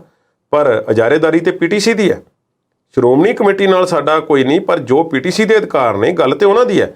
ਕੀ ਉਹਨਾਂ ਕੋਲ ਹੀ ਰਾਈਟ ਹੈ ਕਿ ਉਹ ਆਪਣੇ ਸੈਟੇਲਾਈਟ ਚੈਨਲ ਤੇ ਆਪਣੇ ਵੈਬ ਪੋਰਟਲ ਤੇ ਜਾਂ ਆਪਣੇ YouTube ਚੈਨਲ ਤੇ ਜਾਂ ਫੇਸਬੁੱਕ ਪੇਜ ਤੇ ਜਾਂ ਹੋਰ ਕਿਸੇ ਜਿੰਨੇ ਸੋਸ਼ਲ ਮੀਡੀਆ ਦੇ ਹੈਂਡਲ ਨੇ, ਕਿ ਸਾਰਾ ਉਹਨਾਂ ਕੋਲ ਹੀ ਰਾਈਟ ਦੇ ਦਿੱਤੇ ਗਏ ਨੇ? ਅਜਿਹਾ ਕਿਉਂ ਹੈ? ਹੁਣ ਅੱਖਾਂ ਖੁੱਲੀਆਂ ਨੇ, ਆਵਾਜ਼ ਉੱਠੀ ਹੈ। ਗਿਆਨੀ ਹਰਪ੍ਰੀਤ ਸਿੰਘ ਜੀ ਨੇ ਵੀ ਆਵਾਜ਼ ਉਠਾਈ ਹੈ ਤੇ ਸ਼੍ਰੋਮਣੀ ਗੁਰਦੁਆਰਾ ਪ੍ਰਬੰਧਕ ਕਮੇਟੀ ਨੇ ਇੱਕ 7 ਮੈਂਬਰੀ ਕਮੇਟੀ ਬਣਾ ਕੇ ਇਸ ਤੇ ਕੰਮ ਸ਼ੁਰੂ ਕੀਤਾ ਹੈ। ਇਹ ਗੱਲ ਚੰਗੀ ਹੈ, ਇਸ ਤੇ ਕੰਮ ਹੋਣਾ ਚਾਹੀਦਾ। ਹੁਣ ਰਹੀ ਗੱਲ ਸੈਟੇਲਾਈਟ ਚੈਨਲ ਦੀ, ਕਿ ਜਿਹੜਾ ਕਿਹਾ ਜਾਂਦਾ ਕਿ ਪੰਜਾਬ ਸਰਕਾਰ ਕੇਂਦਰ ਤੋਂ ਪਰਮਿਸ਼ਨ ਲੈ ਕੇ ਦੇਵੇ। ਮੈਂ ਅਕਾਲੀ ਦਲ ਨੂੰ ਸਵਾਲ ਕਰਦਾ, ਠੀਕ ਹੈ, ਬੜਾ ਕ੍ਰੈਡਿਟ ਲਿਆ ਜਾਂਦਾ ਸੁਖਬੀਰ ਸਿੰਘ ਬਾਦਲ ਵੱਲੋਂ ਇਹ ਅੰਮ੍ਰਿਤਸਰ ਦੇ ਬਾਹਰਲੇ ਗੇਟ ਦਾ ਤੇ ਹੈਰੀਟੇਜ ਸਟਰੀਟ ਦਾ ਤੇ ਹੋਰਨਾਂ ਕੰਮਾਂ ਦਾ, ਜ਼ਮੀਨਦੋਜ਼ ਪਲਾਜ਼ੇ ਦਾ, ਕਿ ਉੱਥੇ ਆ ਬਣ ਰਿਹਾ, ਉਹ ਬਣ ਰਿਹਾ, ਅਸੀਂ ਆਹ ਕਰਵਾ ਦਿੱਤਾ। ਤੇ ਸਰਦਾਰ ਜੀ, ਜਿਸ ਦਿਨ ਤੁਹਾਡੀ ਆਪਣੀ ਸਰਕਾਰ ਸੀ ਕੇਂਦਰ ਦੇ ਵਿੱਚ ਤੇ ਪੰਜਾਬ ਵਿੱਚ ਵੀ ਆਪਣੀ ਸੀ, ਤੁਸੀਂ ਪਰਮਿਸ਼ਨ ਕਿਉਂ ਨਾ ਲੈ ਲਈ? ਕਿੰਨਾ ਕੁ ਵੱਡਾ ਕੰਮ ਸੀ। ਤੁਸੀਂ ਇੱਕ ਪ੍ਰਾਈਵੇਟ ਦੇ ਗਲ ਵਿੱਚ ਸਾਨੂੰ ਪਾ ਛੱਡਿਆ, ਉਹ ਹੁਣ ਹੋਰ ਅਜੀਬ ਕਿਸਮ ਦੇ ਵਿਵਾਦਾਂ ਵਿੱਚ ਘਿਰਿਆ ਹੋਇਆ, ਜਿਹਦਾ ਸਪਸ਼ਟੀਕਰਨ ਉਹ ਸਵੇਰੇ ਸ਼ਾਮ ਪਾਣੀ ਪੀ ਕੇ ਦੇ ਰਹੇ ਨੇ। ਉਹਨਾਂ ਦੇ MD ਸਾਹਿਬ ਜਿਹੜੇ ਨੇ ਉਹ ਹਿਰਾਸਤ ਵਿੱਚ ਨੇ। ਉਹ ਗੱਲਾਂ ਅਸੀਂ ਨਹੀਂ ਕਰਦੇ, ਪਰ ਇਹ ਚੰਗੀਆਂ ਗੱਲਾਂ ਨਹੀਂ। ਕੀ ਸ਼੍ਰੋਮਣੀ ਕਮੇਟੀ ਦਾ ਆਪਣਾ ਚੈਨਲ ਬਣਾਉਣਾ ਔਖਾ ਹੈ? 4 ਟੈਕਨੀਸ਼ੀਅਨ ਮੈਂ ਦੱਸ ਦਿੰਦਾ ਤੇ ਉਹਨਾਂ ਨੂੰ ਫੜਾ ਦਿਓ ਇਹ ਕੰਮ, ਉਹ ਹਫ਼ਤੇ ਦੇ ਵਿੱਚ ਸਾਰਾ ਨਿਚੋੜ ਕੱਢ ਕੇ ਮੋਹਰੇ ਰੱਖ ਦੇਣਗੇ ਤੇ ਸੰਗਤ ਦੇ ਸਾਹਮਣੇ ਸਭ ਕੁਝ ਹੋਵੇਗਾ। ਸੈਟੇਲਾਈਟ ਚੈਨਲ ਅੱਜ ਨਾ ਸਹੀ, ਤੁਸੀਂ ਉਸ ਲਈ ਕਾਰਵਾਈ ਤਾਂ ਸ਼ੁਰੂ ਕਰੋ। ਤੇ ਗੁਰਜੀਤ ਸਿੰਘ ਔਜਲਾ ਨੇ ਕਿਹਾ ਸੀ ਕਿ ਮੈਨੂੰ ਐਪਲੀਕੇਸ਼ਨ ਨੰਬਰ ਦੇ ਦਿਓ ਜਿਹੜੀ ਤੁਸੀਂ ਕੇਂਦਰ ਸਰਕਾਰ ਕੋਲ ਪਾਈ ਹੋਈ ਹੈ, ਪ੍ਰਸਾਰ ਭਾਰਤੀ ਦੇ ਕੋਲ, ਕਿ ਅਸੀਂ ਆਪਣਾ ਸੈਟੇਲਾਈਟ ਚੈਨਲ ਸ਼ੁਰੂ ਕਰਨਾ ਹੈ, ਤੇ ਉਹ ਸਾਨੂੰ ਦਿਖਾ ਦਿਓ ਤੇ ਅਸੀਂ ਤੁਹਾਨੂੰ ਉੱਥੇ ਜਿਹੜਾ ਉੱਥੋਂ ਪਰਮਿਸ਼ਨ ਲੈਣ ਦੀ ਕੋਸ਼ਿਸ਼ ਕਰਦੇ, ਅਸੀਂ ਮੰਗ ਉਠਾਉਂਦੇ ਹਾਂ। ਮੈਂ ਇੱਕ ਹੋਰ ਸੌਖਾ ਤਰੀਕਾ ਦੱਸ ਦਿੰਦਾ, ਜੇ ਥੋੜ੍ਹੇ ਦਿਨਾਂ ਦੇ ਵਿੱਚ ਸੈਟੇਲਾਈਟ ਚੈਨਲ ਚਲਾਉਣਾ ਹੈ, ਉਹ ਵੀ ਚਲਾਇਆ ਜਾ ਸਕਦਾ ਹੈ। ਉਹ ਕੇਂਦਰ ਸਰਕਾਰ ਦੇ ਕੋਲ ਇਸ ਵੇਲੇ ਜਿਨ੍ਹਾਂ ਚੈਨਲਾਂ ਨੂੰ ਉਹਨਾਂ ਨੇ ਪਰਮਿਸ਼ਨ ਦਿੱਤੀ ਹੋਈ ਹੈ, ਪਰ ਉਹ ਚੱਲ ਨਹੀਂ ਰਹੇ ਪ੍ਰੋਪਰ ਤਰੀਕੇ ਨਾਲ, ਉਹ ਛੋਟੇ-ਮੋਟੇ ਚੈਨਲ ਨੇ, ਉਹਨਾਂ ਨੂੰ ਕਿਸੇ ਨੂੰ ਵੀ ਰਕਮ ਦੀ ਆਫਰ ਕਰਕੇ ਉਹਨਾਂ ਕੋਲੋਂ ਖਰੀਦਿਆ ਜਾ ਸਕਦਾ ਕਿ ਇਹ ਚੈਨਲ ਭਾਈ ਸਾਨੂੰ ਦੇ ਦਿਓ। ਹੋਰ ਧਾਰਮਿਕ ਚੈਨਲ ਇੰਨੇ ਨੇ, ਉਹ ਸਾਨੂੰ ਵੀ ਆ ਦੇ ਦਿਓ ਤੇ ਅਸੀਂ ਇਹ ਚਲਾਉਣਾ ਚਾਹੁੰਦੇ, ਉਹ ਖਰੀਦ ਕੇ ਉੱਥੇ ਪ੍ਰਸਾਰਣ ਸ਼ੁਰੂ ਕਰ ਦੇਣ ਜੇ ਆਪਣਾ ਹੀ ਕਰਨਾ। ਪਰ ਇਹ ਚੀਜ਼ਾਂ ਵੱਲ ਧਿਆਨ ਘੱਟ ਦਿੱਤਾ ਜਾ ਰਿਹਾ ਤੇ ਬਿਆਨਬਾਜ਼ੀ ਵੱਧ ਹੋ ਰਹੀ ਹੈ। ਪਰ ਬੇਨਤੀ ਹੈ ਕਿ ਇਹ ਕੰਮ ਸੌਖਾ ਹੀ ਹੈ, ਇਹਦੇ ਵਿੱਚ ਕਰੋੜਾਂ ਵਾਲੀ ਕੋਈ ਗੱਲ ਨਹੀਂ। ਤੇ ਸੰਗਤ ਜਿਹੜੀ ਹੈ ਉਹ ਫ੍ਰੀ ਹੋ ਕੇ ਗੁਰਬਾਣੀ ਦੇ ਪ੍ਰਸਾਰਣ ਨੂੰ ਸੁਣੇ, ਦੇਖੇ, ਆਨੰਦ ਮਾਣੇ, ਲਾਹਾ ਪ੍ਰਾਪਤ ਕਰੇ, ਇਹੋ ਹੀ ਉਮੀਦ ਕਰ ਸਕਦੇ। ਜੀ ਬਿਲਕੁਲ, ਸ਼੍ਰੋਮਣੀ ਕਮੇਟੀ ਨੂੰ ਜਲਦ ਤੋਂ ਜਲਦ ਇਹ ਫੈਸਲਾ ਲੈ ਲੈਣਾ ਚਾਹੀਦਾ, ਕਿਉਂਕਿ ਸਿੱਖ ਸੰਗਤ ਜਿਹੜੀ ਹੈ ਉਹ ਸਵੇਰੇ ਸ਼ਾਮ ਗੁਰਬਾਣੀ ਨੂੰ ਉਡੀਕਦੀ ਹੈ, ਗੁਰਬਾਣੀ ਦੇ ਨਾਲ ਜੁੜੀ ਹੋਈ ਹੈ। ਜਿੰਨੀ ਜਲਦੀ ਹੋ ਸਕੇ ਸ਼੍ਰੋਮਣੀ ਕਮੇਟੀ ਨੂੰ ਇਹ ਜਿਹੜਾ ਫੈਸਲਾ ਉਹ ਲੈ ਲੈਣਾ ਚਾਹੀਦਾ। 200 ਕਰੋੜ ਦੀ ਗੱਲ ਨਹੀਂ ਹੈ, ਗੱਲ ਕੁਝ ਹਜ਼ਾਰਾਂ ਦੀ ਹੈ। ਫਿਲਹਾਲ ਪ੍ਰੋਗਰਾਮ ਨੂੰ ਇੱਥੇ ਹੀ ਬ੍ਰੇਕ ਲਾਉਂਦੇ ਆ, ਖਤਮ ਕਰਦੇ ਆ। ਪ੍ਰੋਗਰਾਮ ਦਾ ਸਮਾਂ ਖਤਮ ਹੁੰਦਾ ਹੈ। ਕੁਲਦੀਪ ਜੀ, ਤੁਹਾਡਾ ਬਹੁਤ-ਬਹੁਤ ਸ਼ੁਕਰੀਆ। ਉਮੀਦ ਕਰਦੇ ਹਾਂ ਕਿ ਸਾਡੇ ਦਰਸ਼ਕਾਂ ਨੂੰ ਸਾਡਾ ਅੱਜ ਦਾ ਇਹ ਪ੍ਰੋਗਰਾਮ ਪਸੰਦ ਆਇਆ ਹੋਵੇਗਾ। ਅਗਲੀ ਵਾਰ ਨਵੇਂ ਮੁੱਦਿਆਂ ਤੇ ਨਵੀਂ ਗੱਲਬਾਤ ਲੈ ਕੇ ਬਹੁਤ ਜਲਦ ਹਾਜ਼ਰ ਹੋਵਾਂਗੇ। ਤੁਸੀਂ ਇਸੇ ਤਰ੍ਹਾਂ ਜੁੜੇ ਰਹੋ ਪੰਜਾਬੀ ਨੈਸ਼ਨਲ TV ਦੇ ਨਾਲ। ਉਮੀਦ ਤੁਹਾਡੀ, ਕੋਸ਼ਿਸ਼ ਸਾਡੀ।